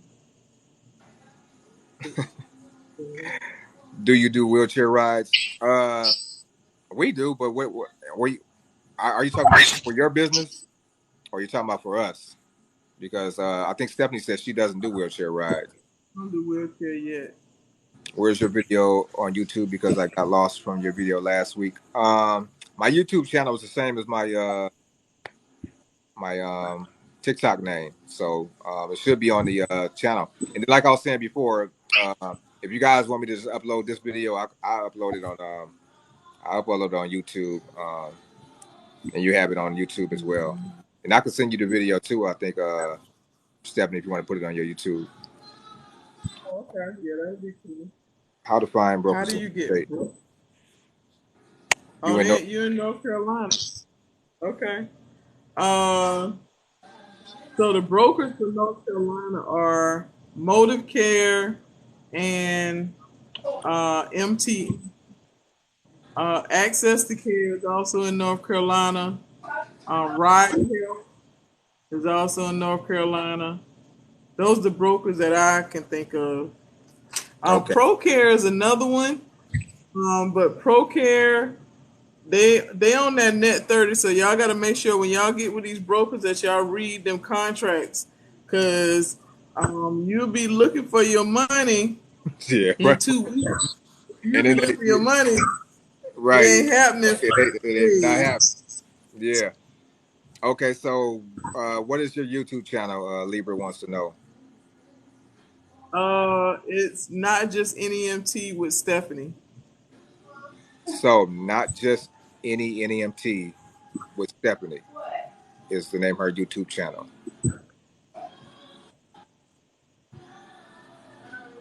You say there's a girl here doing it with wheelchair and she charged directly. Yes, that's private pay.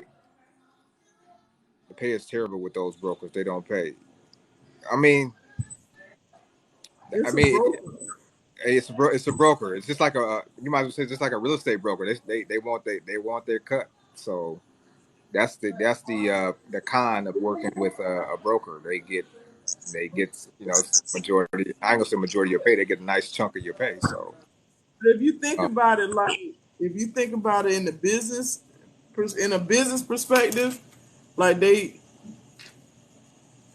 doing what they. I mean, they doing what they supposed to be doing. I yeah, just they are. say make a choice. If I feel like if everybody kind of thought about the other stuff you can do, then that would force to and not work with the brokers and not That's rely on them, then that will make them or force them to think about their rates. But if everybody's going to them saying, okay, well, I'm not going to do the work, I'm just going to work with brokers, right. then they can keep them shitty rates. Like There, they gonna give you $1.50 a mile, there and you they go. not nothing about it. And then you can have a mixed model like the way Stephanie does it, where she has I say a multifaceted model where she has broker, private pay, and what's the other one? Oh, partnerships. Yeah, I call Partnership. it partnerships. But Yeah, so I would do it. You know what I'm saying that way, especially when first starting off. And if you if you are in a broker state, this will allow you to know how these brokers work, and also you'll be able to, build your client base up, and then you can, branch off and start doing private pay as well. So I would start off with a broker. It might just help you out. might help. But the other thing too is if you're gonna work with a broker, be smart about it and use it to your advantage. So when I only work with brokers, what I started doing is building relationships with the facilities that I took the broker clients to. And so I would get out my van and, I'm talking to Miss Sherry, who she called me all the time and say such and such ready to pick up. And I'm saying, Miss Sherry, Right. like, so how can I'm just acting dumbfounded. Like, how can I be added as a provider? Like, you see me all the time. You know I'm going to be Yeah. on time. What do I Yeah. need to do? And she'll be like, girl, you got to do this, call this person. And so even though if you get a trip with a broker, you should already be thinking like this is a potential facility that I can contract or I can get clients through. I mean, listen, y'all, it's so many ways that you can It reach. is. And that's the importance. I'm gonna go back to what you were saying before. That's the importance of building relationships. And this game is all about relationships, and that's the way she just summed it up without even saying it. She's built a relationship with the particular medical facilities by just going in there talking to people. She was building up a rapport once she was working with a broker. So she was working with a broker, but at the same time she was building a relationship basically outside of the broker. You know what I'm saying? So she built her reputation and a relationship with these companies and these people, because this is a people's business. You know what I'm saying? You got to be interactive with people. It's a people's business. So I'm glad she said that, because that's basically what she was saying in the beginning. She just doubled back and said it again, but in a different way of saying it, because she built a relationship. Relationship. Uh, Assets like that it is. currency, that's money. You It's gotta it's figure it's it's our currency. It's our currency. That's our currency. Having a relationship with people. Can you do this in GA? Yes, you can.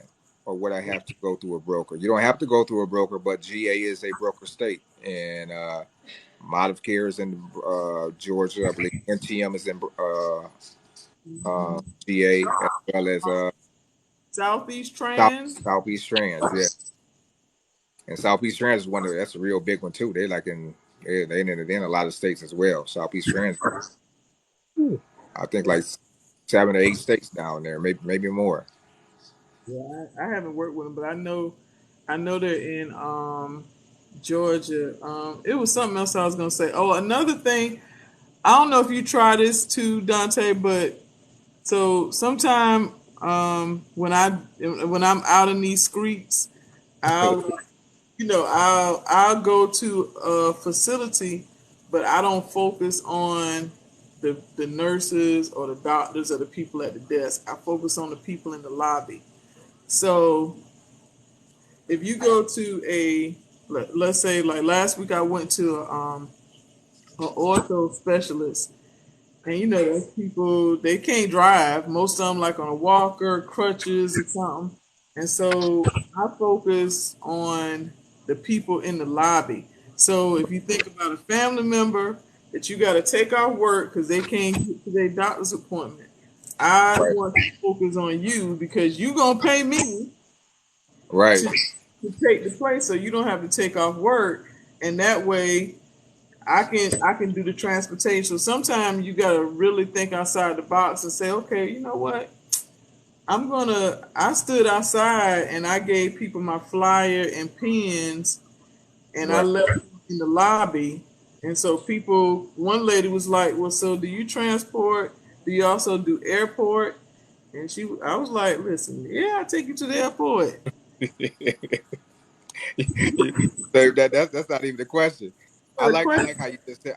Yeah, I like how you just said it, but no, I never even thought about that. So that's another gem that you just dropped, because that would be that could be exponential as far as elevating your business, adding more clientele.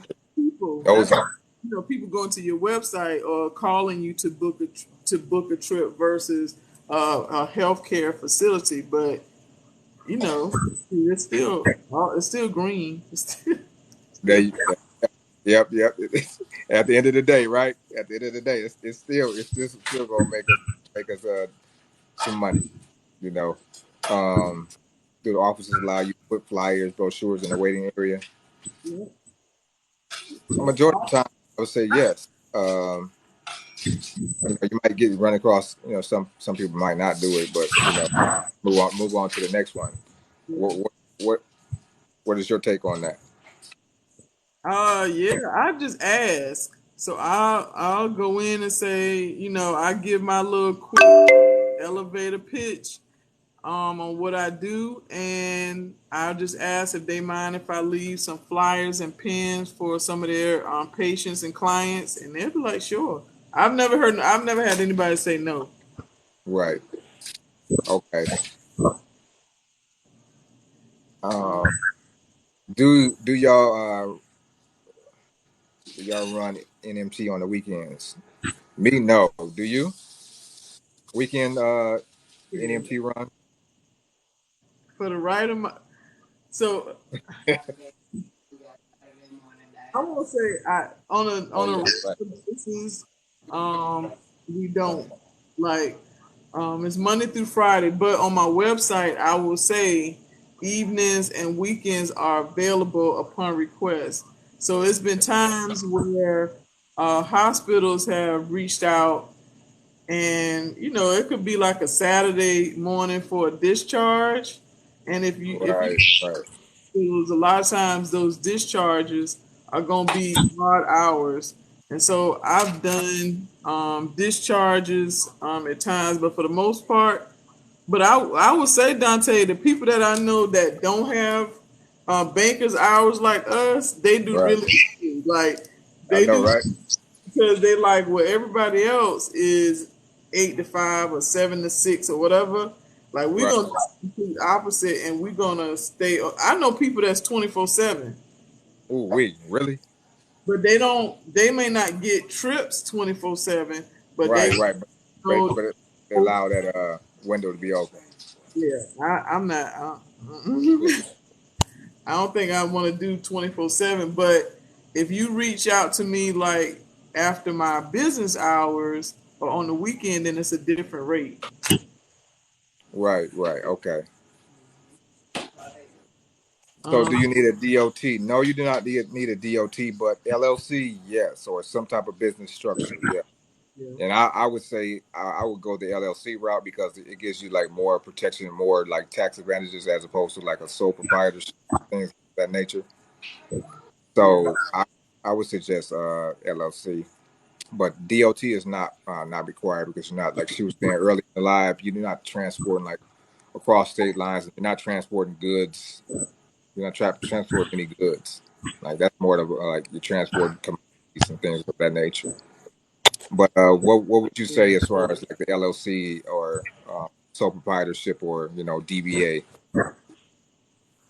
How would you? yeah. I could. I have a I'm LLC.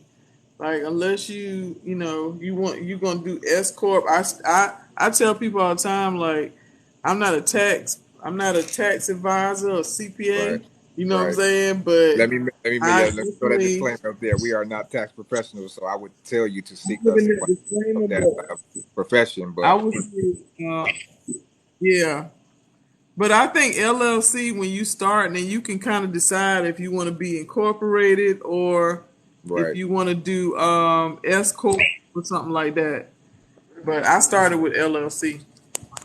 me as well. Do they do a site visit as well when applying for Medicaid? They do. Yeah, I know in Michigan they they do do. site visits. I don't, North Carolina, do they do site visits? Yeah. Yeah, I yeah, don't know too many Medicaid. I don't know too many ways you can get your Medicaid number without a site visit. yeah. Me neither. So the answer to that question is yes, and I believe in all states, but they will let you know because they Medicaid has the 800 number in your state, so you can most definitely they'll let you know. But I would say yes. Answer to that question. Um, can you put your LLC now before finishing the application? Libra, can you verify that question, clarify that question for me again? Do you need your own website? Your own website, yes, because your website is like a business card. It's basically like your business card Yeah. online. So I would because then your rates. If anybody wants to know your rates or anything about your business, your hours of operation, it's all going to be on your website. So that's basically like your business card. Everything will speak for yourself. So you ain't gotta, you don't have to do too much talking. The website is going to say, and they can book you on your website as well. So do you have booking integrated on your website? I do. I was about to say like y'all can listen to who y'all want to, but in this line of business, you best to have a website. I feel like with any business, cause it to me it's credibility. Like if I think about I'm not going to do business with somebody that tells me to cash app them or Venmo Uh, them, sell, uh, or not DM me. not in this No. not in this industry, not at all. No, I don't. So website is a to me website is a must. Like that's um I have the company that did mine is Whole Route, and they integrated the trip software in my website. Oh, really? Mm-hmm. That's dope. So can you tell people's that website again? Yeah, it's Whole Route H, whole H milk. yes. W. So I'm gonna put it in the chat.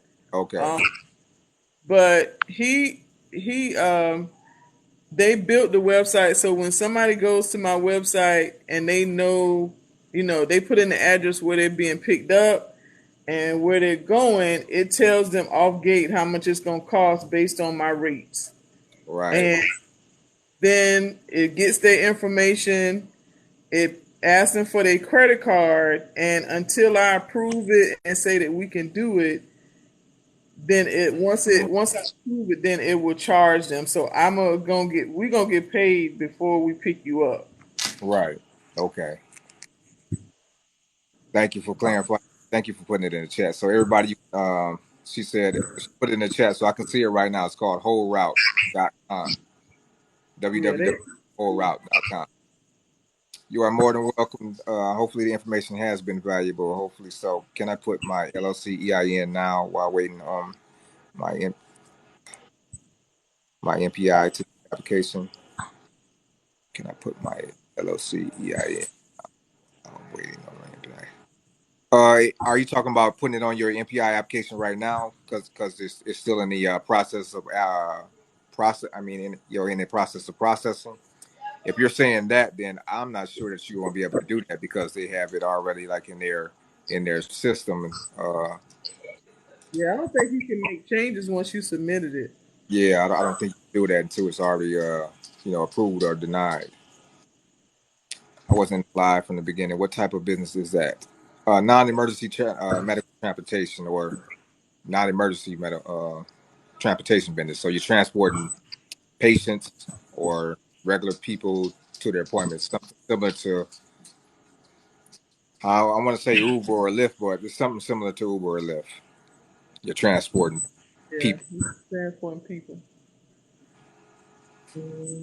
Um, we got about 7 minutes. I don't know if TikTok gonna cut it off at 10 o'clock or not, but it was scheduled from 8 to 10, so y'all got 7 minutes. And plus, I want to be mindful of Stephanie Times because she allowed me to bond with her and build tonight. So I want to let her get to her family.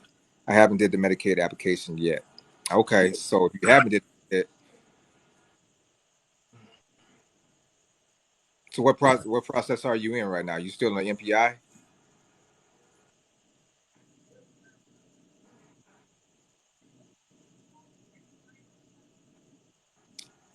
Do you need your own vehicle to do that? Yes, yeah, you can. Yeah, yes, you're gonna need your own vehicle. Yes, You need a vehicle. It might not be yours, but you need a yeah, vehicle. you need some type of vehicle. Yeah, like in Florida, it would be comparable to STS.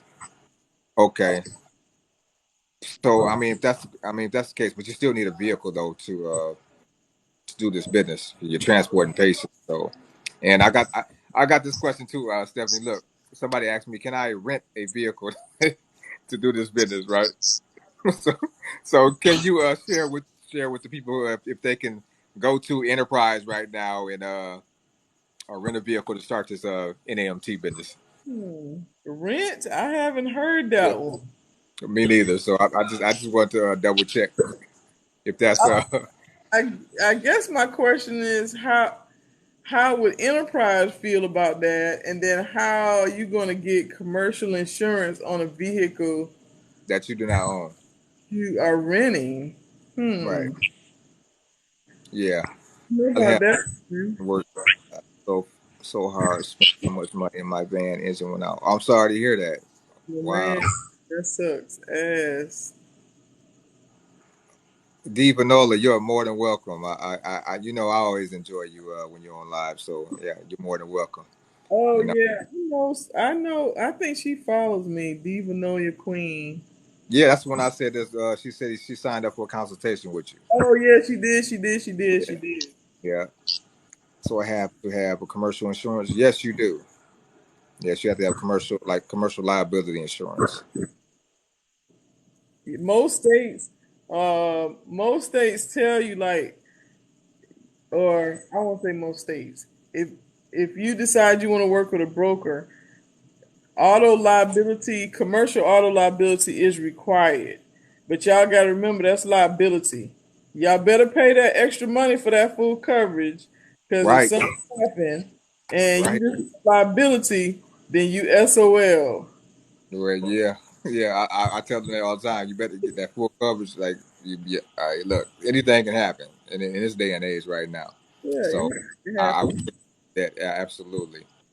Um, so can I apply for my EIN and LLC before I start the application for Medicaid? Yes, you can. Yes, I would suggest you do that anyways. They're gonna ask you that You have on to business. Like you can't be a person. I tell people all the time, it's not a business to person how they pay you. It's business to business. This is a business to business transaction. So you get paid through Medicaid and everything. That you have to be a business entity for you to get paid. So yes, set up your EIN and your LLC. Yes. Stephanie, I'm in North Carolina as well. Who do you recommend for commercial insurance? Progressive. Steph, that's a question for you. It's good. I have National General, but Progressive was a little more for me. But National General is really good. My agent is here, so like when I need to get certificate of insurances and stuff like that, like it's really it takes him about 30 minutes or less to get it to me. So I Right. haven't. I don't have Progressive. I know people that do, but I have National General. I went to Progressive. It wasn't my leg. Yes, I bet it was. I bet it was. Progressive is the a main chain provider. What's the pay like? Pay varies, but the pay is good. Me personally, the pay is good. I don't know about this. I think Stephanie would co-sign that. I don't know if she's gonna co-sign it or not, but the pay is good in Michigan. So It's uh, good. I mean, it's good to me. It's definitely worthwhile. It's worth it if you put in the work. I there say you go. that. There you go. All you have to put in the work. It's not just gonna come to you. Like you're not just gonna make $10,000 a month just because you started an NEMT business. 'Cause you got to put in some leg work though. Um, that's what I would say. So we I don't want the live to cut off on anybody because like I said, this is scheduled for 8 to 10. So what we were saying before, a couple of people asked if we were going to do we have like a Zoom or whatever the case may be. I'm going to talk to Stephanie, outside of this and see if we can, put something together for you guys as far as a class, and we'll let you guys know. She'll let you know on the platform, and I'll let you guys know on my platform as far as what we come up with. But Yeah. like you were saying before, we got 1 minute left. Just do the research. If you want to get into this industry, do the research. Um, this is a very lucrative business. It's very. It's not known. It's not like the trucking industry. So it's not. I say well known nationwide. I'm gonna leave the rest of the time so she can leave her little closing words. Uh, I'm just gonna fall back, and the floor is yours. You good. I think this was really good. I'll just say if you don't follow me, just follow me. Please. And definitely I feel like, between the two of us, we can come up with some kind of webinar or something that will be impactful for everybody to get what they need in order to set their business up for success. Because you can Right. set your business up all day, but if you don't have a strong foundation and it's not set up to grow and scale and continue to grow, then that's where you kind of, I don't know, you just kind of just set up a business for no reason. So Absolutely. So her name is Stephanie, the EMT guru on TikTok, TikTok, and her YouTube is not not just NEMT with Stephanie. not just NEMT with Stephanie.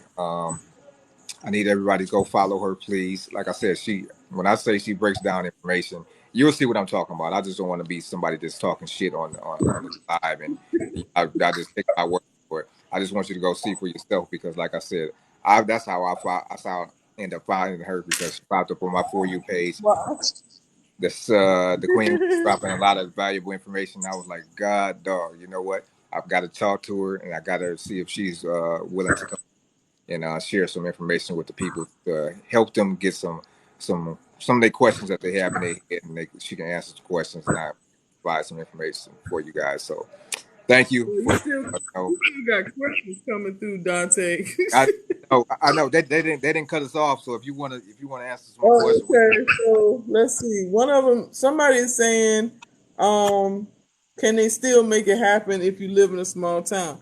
Like, I ain't even gonna lie. If you're in a rural area or a small town, that's the best. It's no competition. It's I would probably I no. would I wasn't even gonna say that, but I was about to say something. That's. I think you will have the best opportunity as far as that go because, like she said, nobody else is providing the service that you're providing, and this service, especially if you're in a small town, that means you might be in a town of maybe 10,000 people. That's like it's very small. So if we have maybe we'll say 10% of the people that need this type of service, that could be a potential 1,000 clients. Potentially. Even if it's just 1%, 1% would be 100. So you That's a just lot. think about that. You're You carving a know, niche in your area.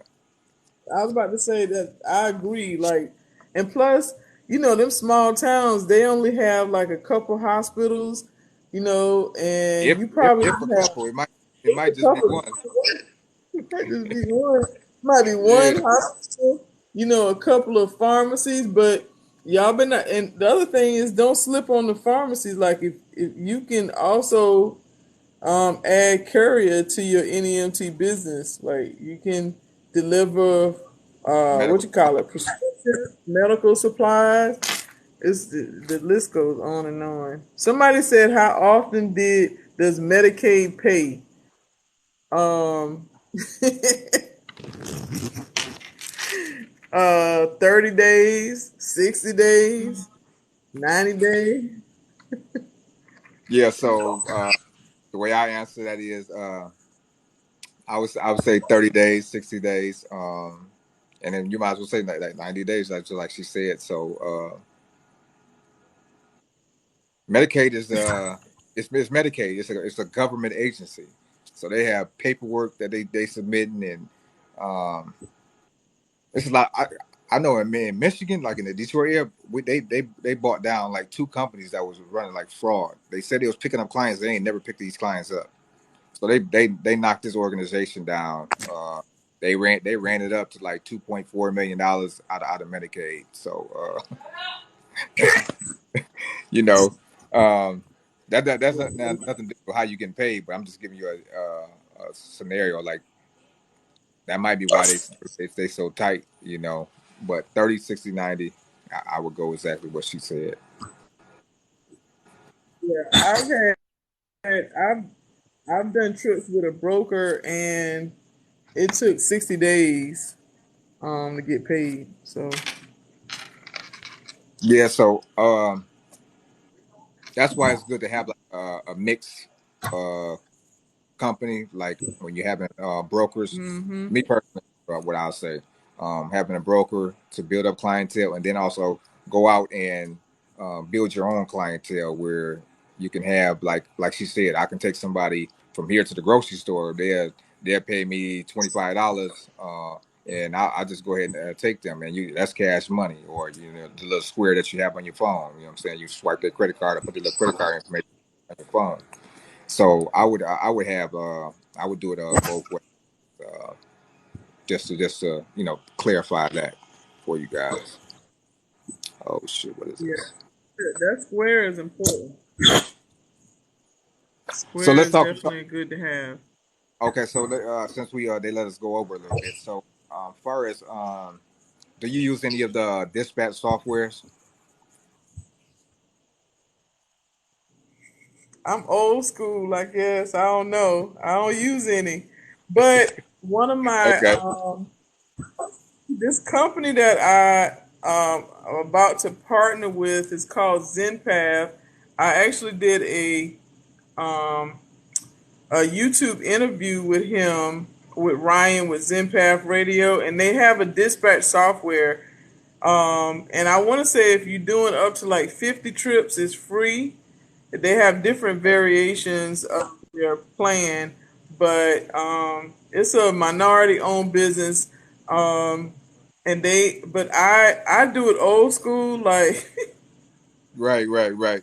Me too. I just kind of I don't know. And it doesn't take a lot of time because I don't work with multiple brokers. But if you're gonna work with multiple brokers, sometimes it helps because it keeps the manifest all together versus you Right. having it portals. But I don't use the dispatch software. Okay. What about trackers on your vehicles? Um, I don't. I have independent. I have 1099s. I only have. I own three, but No, no. I think she was talking about like GPS trackers. If you're hiring you're hiring drivers, make sure you know where your vehicles are. I, yeah. I, See, I, do you I have think trackers? no. If you ain't where you supposed to be, then it's gonna be a problem. You ain't gonna have a job. There you go. Yeah, and I mean, them trips is miles, so we know, like this trip is going from point A to point B, and that particular a round trip, we already know the round trip is going to be 22.4 miles, right?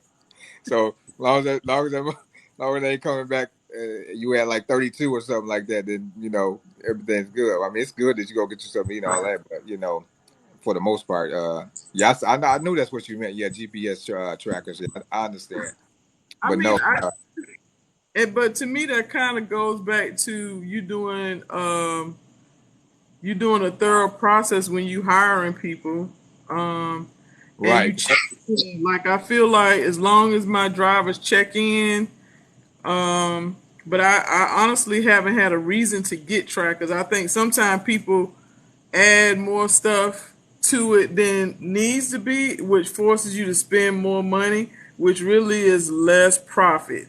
So if I hire the right people from the beginning and I have processes in place that say, listen, when you pick the person up, you need to send me a message. When you drop the person off, you need to send me a message. When it's time to pick them up, you need to send me a message.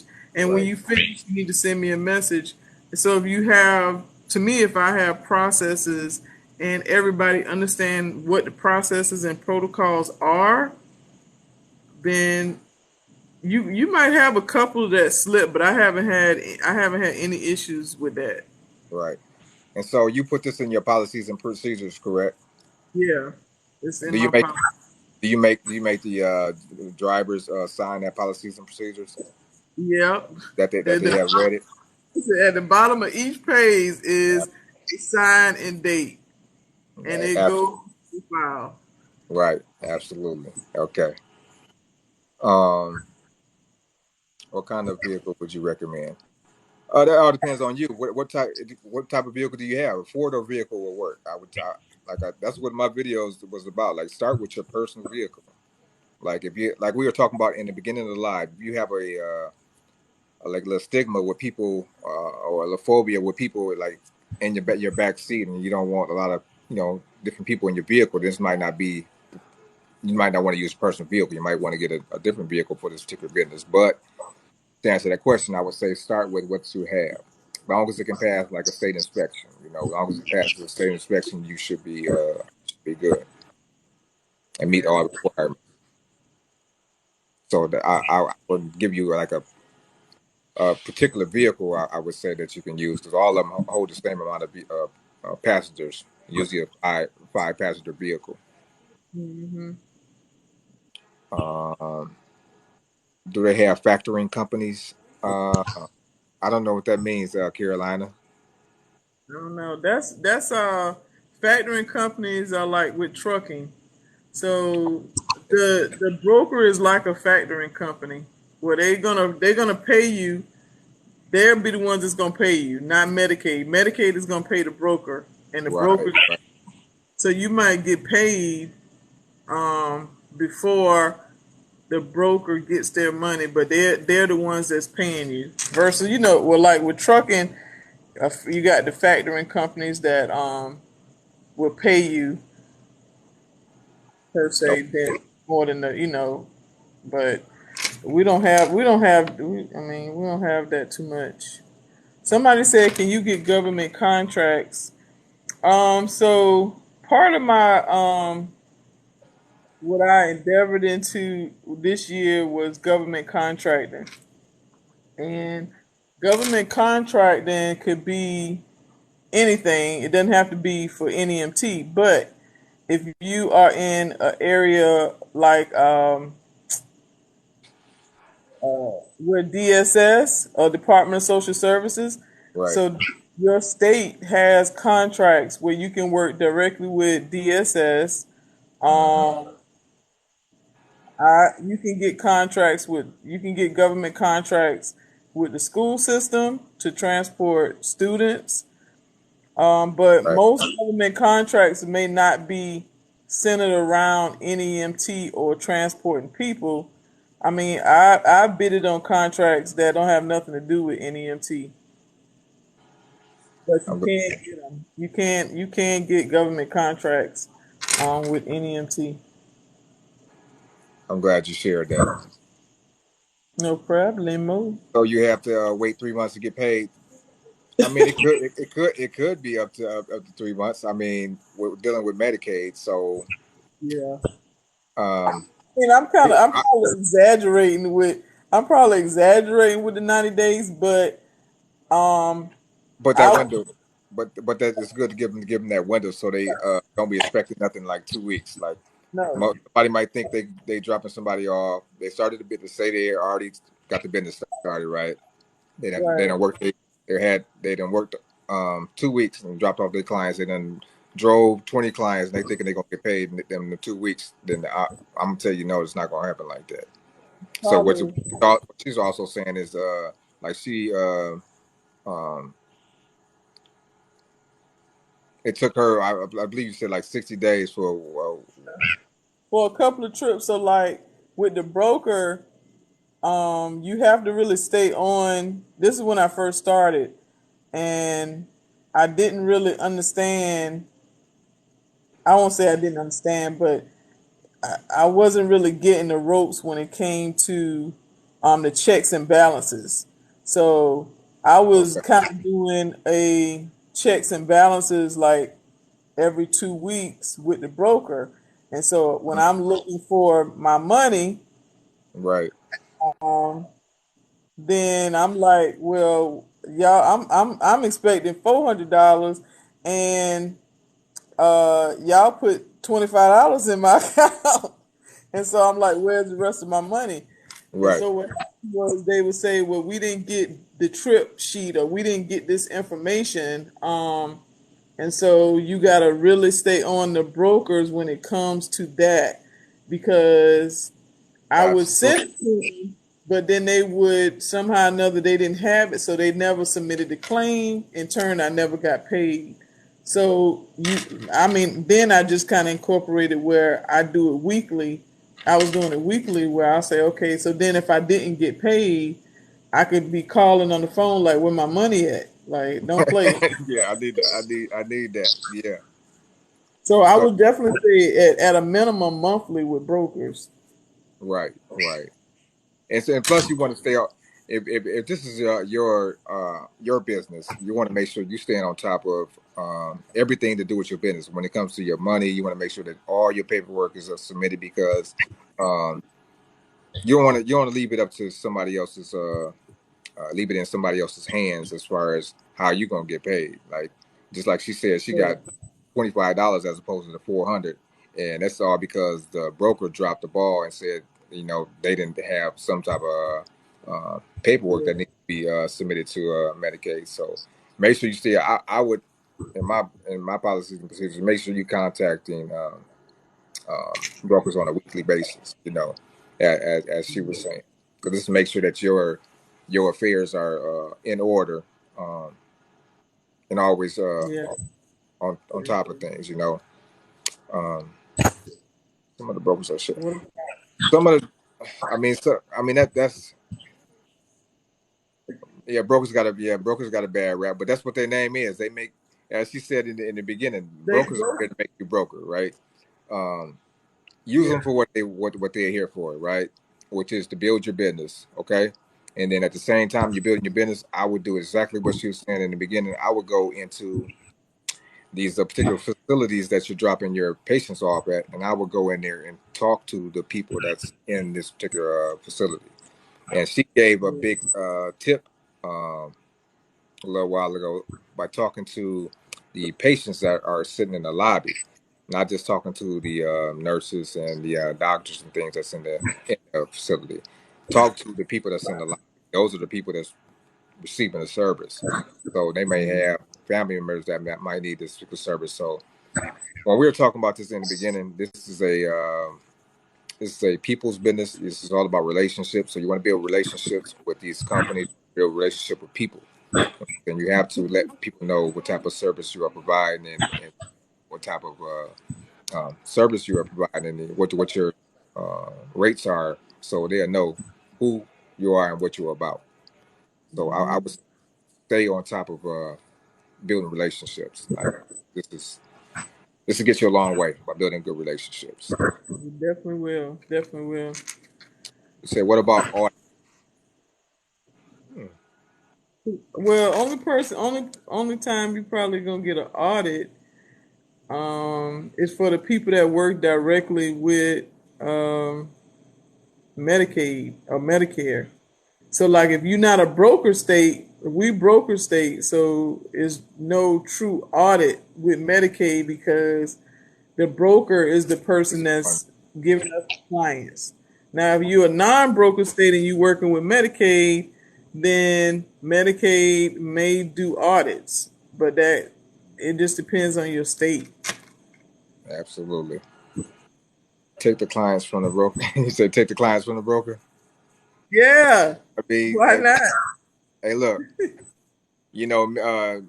Wendy's is not the same as McDonald's, but they take clients from McDonald's because they provide a service. So this is what business is. I mean, it ain't not there's nothing personal. It's business. I mean, Nothing personal. I, Look, I'm not. look at Chick-fil-A.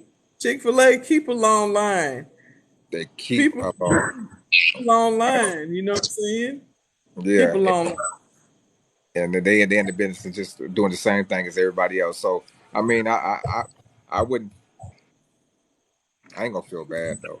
You know, I'm, Okay. I'm I'm trying to make sure my family eat, and that's the same thing what they're doing. The brokers, like somebody asked me this on live the other day, right, Steph, that how can I become a broker? So how how can they become a broker, Steph? So I mean, I feel like that's I an I, oath. Go ahead. I told him you have to have one you have to have long money, right, to become a broker, and then for two, you have to know who the people are in these high positions, which is like senators and all these other people. I couldn't see you becoming a broker no other way. But when I got that, I had that question several times, so I wanted to get your insight on that. You know What, what? I ain't what did even you gonna think? lie. Like that's on my 10-year plan. I Like love it. because when in the mindset of what we probably think is broker a little bit different, but I want to be able to help the ones like us that don't get the contracts and don't get the trips and be able to advocate and make sure that people get paid what they're supposed to. I'm like, if it's 10 of us that are prospering and doing well in our NEMT business and we can all Right, come together and become brokers in the sense of just how you have 1099 or independent contractor drivers, the same concept to me. Like so for right, my drivers, I give you the trips. Like I give you the work. All I'm telling you is that I'm not telling you what time you gotta leave your house and all that, but I'm just saying this person gotta be to their appointment at 10 o'clock. Now, how you right, get them there, what time you leave your house, I ain't got nothing to do with that. But they need to right, get there. This is what I'm gonna pay you for this trip. It's the right. same to me. It's the same concept, but just on a bigger scale of saying, okay, you're reaching out to your local states, and I feel like as minority businesses, we can do that. Like I feel like what I'm saying, we could come together and do that at some point. I'm absolutely with you. Reason why I want to ask that question is because um, when they asked me that question, they didn't do the first step, which is start the NEMT business first. You need to learn this industry, uh, and then I would say Right. go to that extreme. So I'm totally with you, and I love how you said that's your 10-year plan, because that is necessary in our industry, like for us to be in that position, to be able to help people in our same, similar backgrounds, to be able to you know Yeah, reach like out to us. I'm getting a bad. I know that a lot of us get into this industry for the right reason, but we all struggle. Like I tell people, like I was broke. Like I wasn't making money messing with these damn brokers.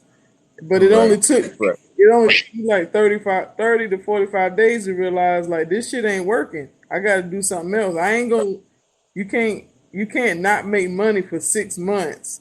Like you can't let it go that long. At some point you have to put a step back and say, okay, I ain't doing something right. Like something else gotta right. and that's where somebody keeps saying, can you tell us the salary? um so are you is the question more of how much do we make per year? Is that what you want to know, or per month?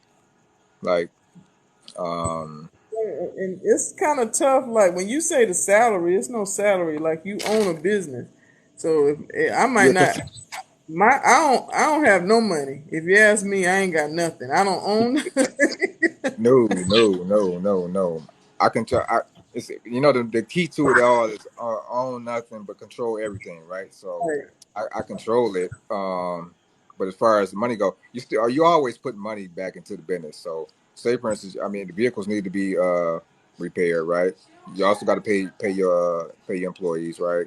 You also want to huh? Yeah, I agree with you, Okay. Diva, Okay.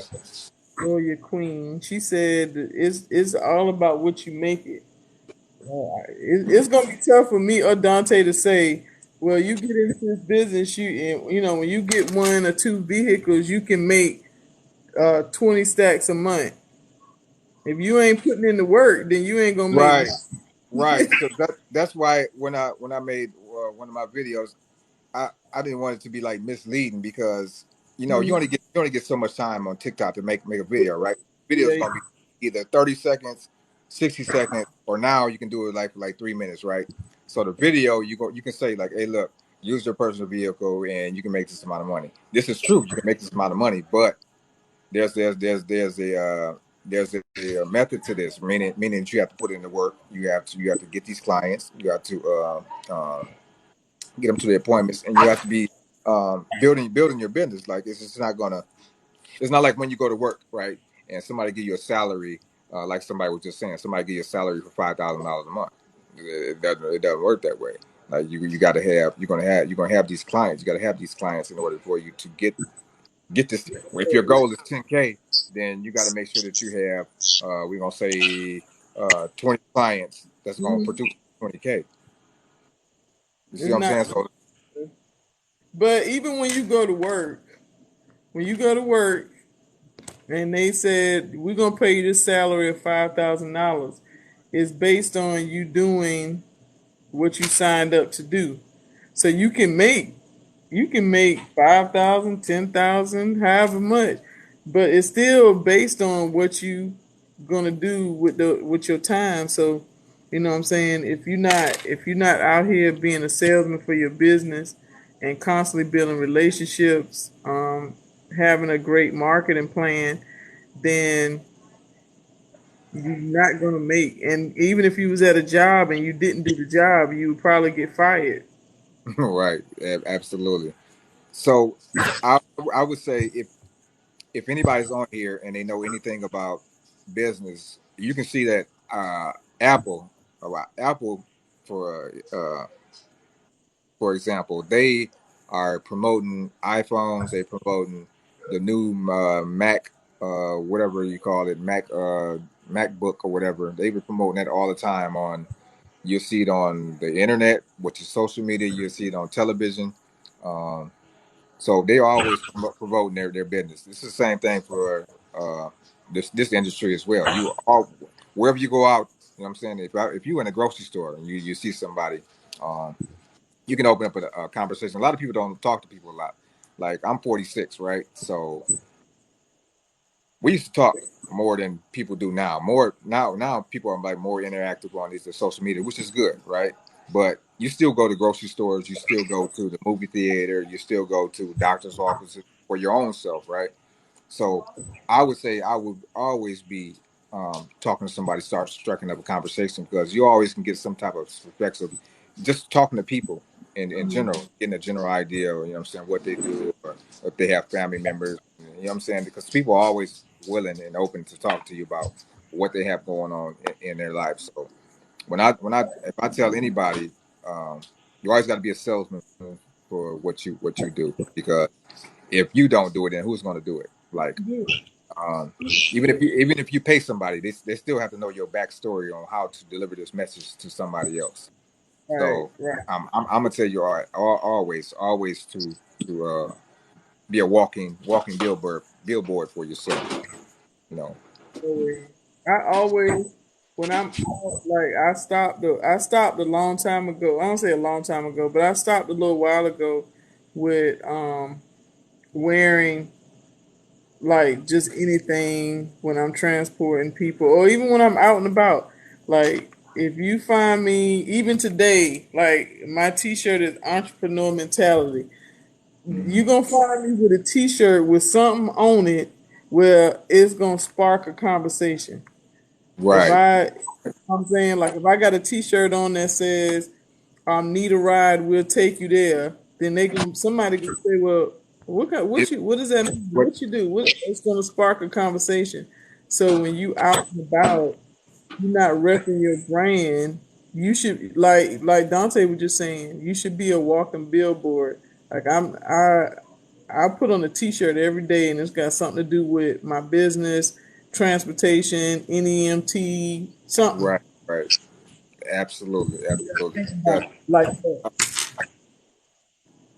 that's the only way that people are going to curiosity. Sometimes curiosity is like the most intriguing thing about somebody. Somebody's always curious. Like if you're a walking bill, like she said, if she has a T-shirt on pertaining to transportation, NEMT, or anything to do with like entrepreneurship, it might spark somebody's conversation. Like, what do you do? And then that open up a dialogue. You know what I'm saying? Open that door to tell people like, okay, this is what I do, and why I began this business, or whatever the case may be. But you're opening up that dialogue to let somebody know about what you do and your business and what you can do for somebody else. So it, I would say that's like key. Like I would always like before I used to have I had a hat. You know, I'm like a hat guy, so I have like a lot of hats. You know what I'm saying? NEMT or um, I mean also into real estate, so I have like a real estate hats. Like so, and then somebody be like, "Oh, so you in real estate?" Yeah, I am. And then I go into tell them like what part of real estate I do. And then same thing for NEMT. Like, okay, well, yeah, we transport. Like you were talking about kids. Like we have several kids up in the morning as well. Like, and then they might have somebody that they know. It's not might not be with them directly, but they know somebody that their family member child needs a some transportation to school. So you can pick up clients or just pick up somebody a person that way. This business I can't stress that enough. It's a relationship business, and you have to put yourself out there to be able to talk about yourself. Like I said, all if nobody's going to talk about you, then I don't know who. I mean, if you're not going to talk about yourself, no, I don't know who. You might get your well, if family. you talk about you, then ain't nobody else gonna talk about you. You better say it. But uh, yep, I got. Yes, yes. Oh yeah, listen. I stay ready, trying to make a t-shirt, girl. I'm always listen. I think about something to put on a t-shirt, and Yeah, that's the plus is I can make my own stuff. So when it comes to marketing, I make my own stuff. I do my t-shirts, I do my own flyers, I do my own business cards. I do. so you have like an in-house Um, that's part of your business as well. So you offer those services as well. I offer policies and procedure templates. I offer contract facility template. I help you with marketing material. Somebody signed up for a class, like, so I show you how to make trifold flyers, postcards, business cards, Right. and then So you go online, and then I just get them printed. I send them off to get them printed, like FedEx or something like that. okay, so I have somebody in my inbox right now. It's a client of mine that needs a policies and procedures. I'm going to send them. I'm sending them your way. So take care of that. Yeah, it's on my website, because some people get so confused about policy and procedure. It don't have to be no thick handbook. It Sure don't. does.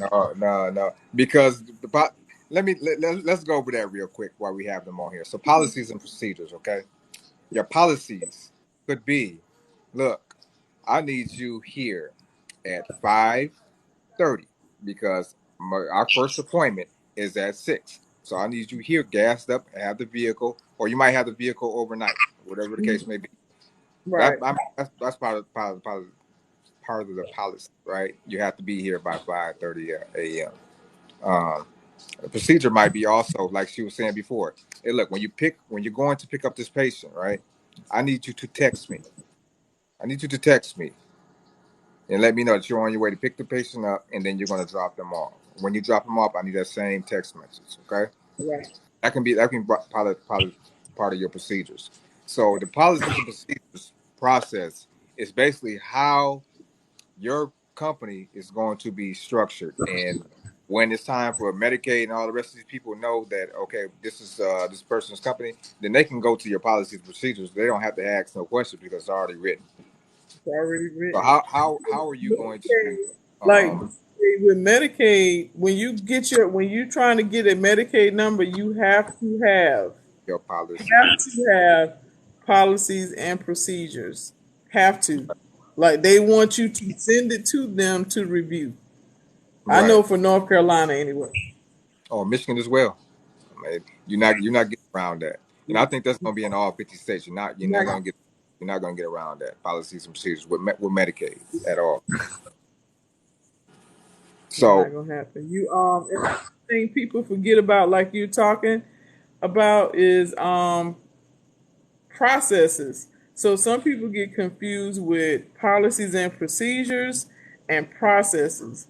So, like, I have processes in place that no matter if I'm driving or if I'm out, that I know somebody can pick it up and do it while I'm out. To where, what I'm saying, if something happens, it's you going to don't be want everything. Yeah, you still want the business to run, so you can't have everything in your damn head. Like, you need to have right, absolutely. So somebody can. somebody. Right, absolutely. Because eventually, like you will want to have this what we call on autopilot, where Right.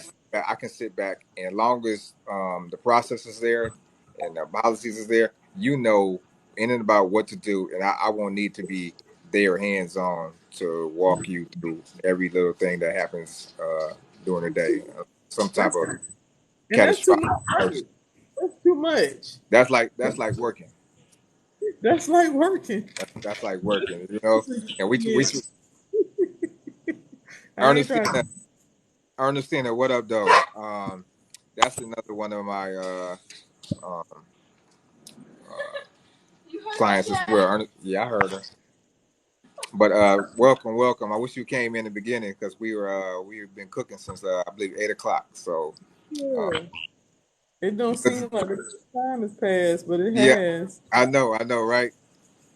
So I'm gonna open up the floor. If y'all have any more questions before I allow her to or let her go, jump in the comments and ask the questions that you may have. Um, Yeah, we gotta.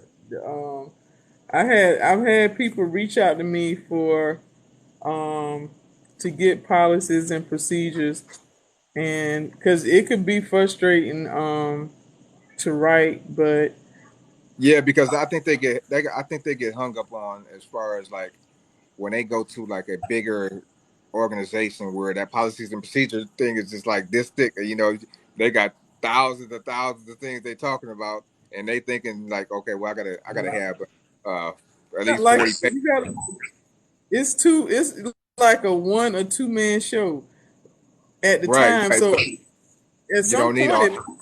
but you don't need all that right now. And No, as changes, you can always add and make sure you document if you made any changes to your policies and procedures. But right, I haven't changed mine. Like I didn't have any need to change mine yet. right. Okay, so everybody. So as long as you understand that, it doesn't have to be some extravagant. It still has to be um, I don't know what word I want to use.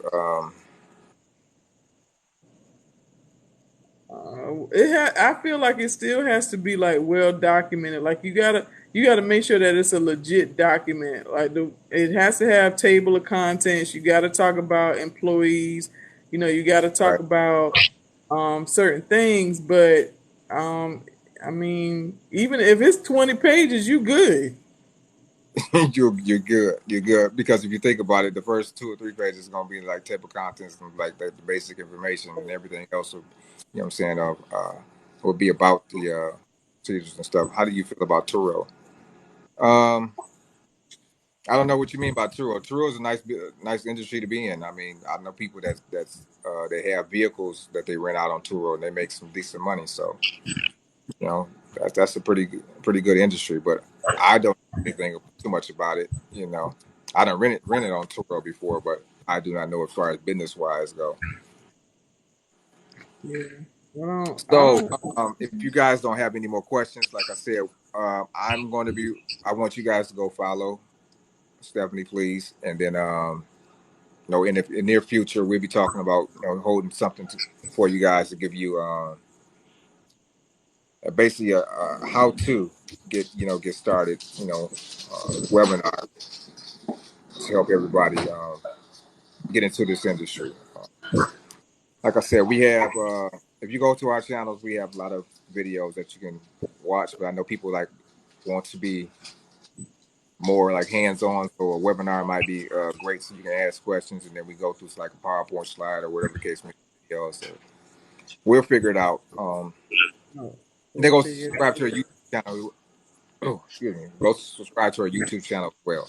Like I said, the reason why I brought her on because I love the way she breaks down information. She's like a teacher.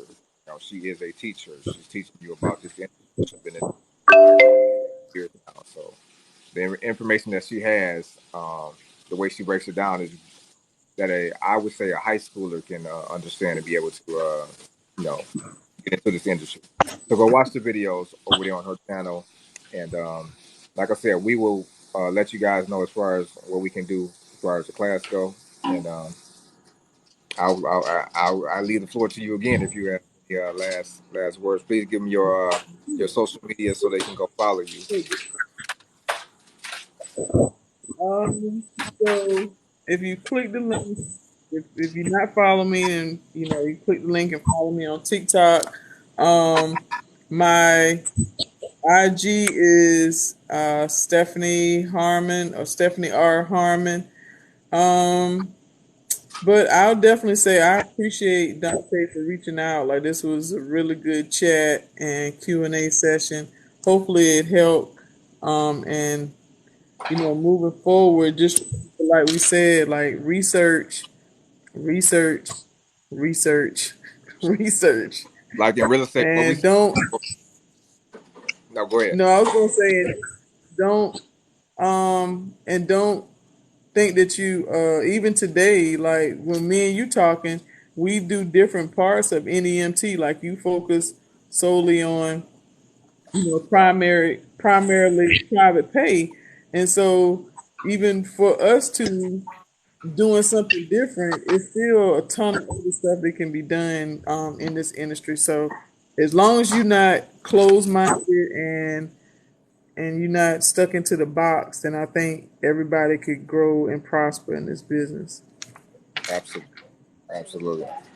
So, Queen Stephanie, thank you. Thank you for coming on the platform and sharing your valuable jewels. Like I said, a lot of stuff she was dropping, like every that private. I mean, the how you come up with the rates. And when she broke it down, I told you it was like a 2 minute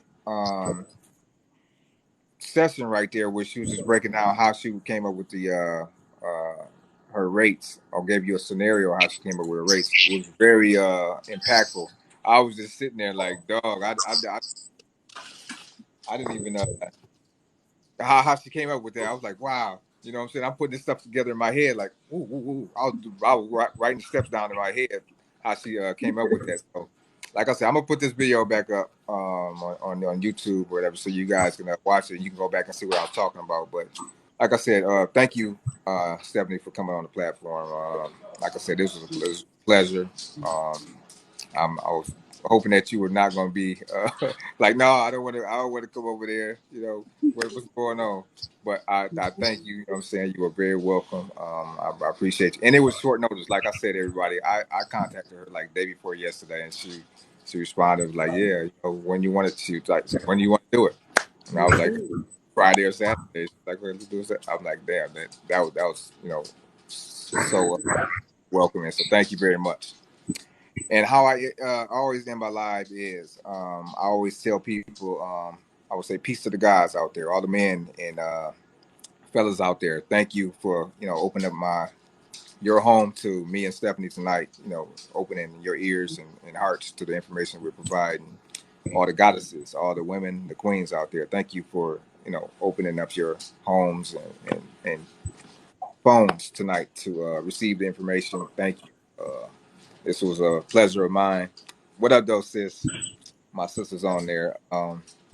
What's your YouTube? My YouTube is the same as my TikTok, The Homeschool Dad. So The Homeschool Dad is my YouTube. And so, like I always tell you, my last words will be my great grandmother used to tell me, she used to say, don't do what you can do today, tomorrow.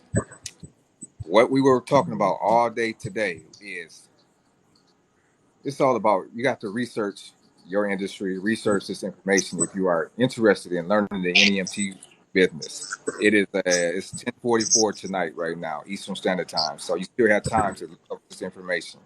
So what she used to say is, don't do what you can do today, tomorrow. I mean, don't wait till tomorrow to do this. You can do it tonight.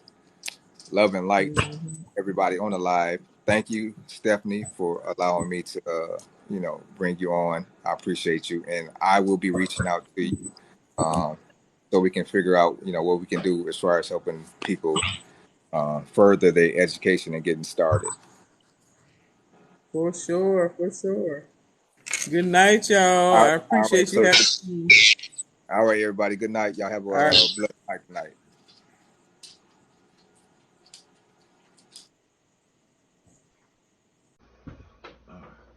All right, everybody, put y'all motherfucking hands up. It's 50K wild gang in this bitch, nigga. Let's go crazy. Nah, that's a little too turned for the intro. Shit. Yeah, y'all know what it is, nigga. It's more in this bitch, nigga. Nah.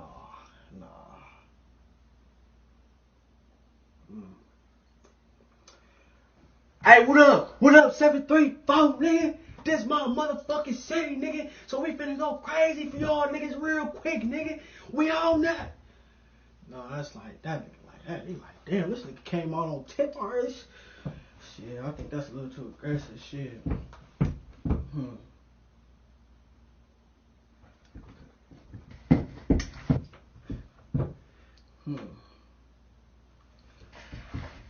What up, everybody? I appreciate everybody for coming out tonight. Everybody who came to support. Everybody who just here off the humbug type shit. You feel me? I'm glad y'all are here. You feel me? It's 50K wild gang in this bitch, nigga. We finna rock out tonight at the 734, bro.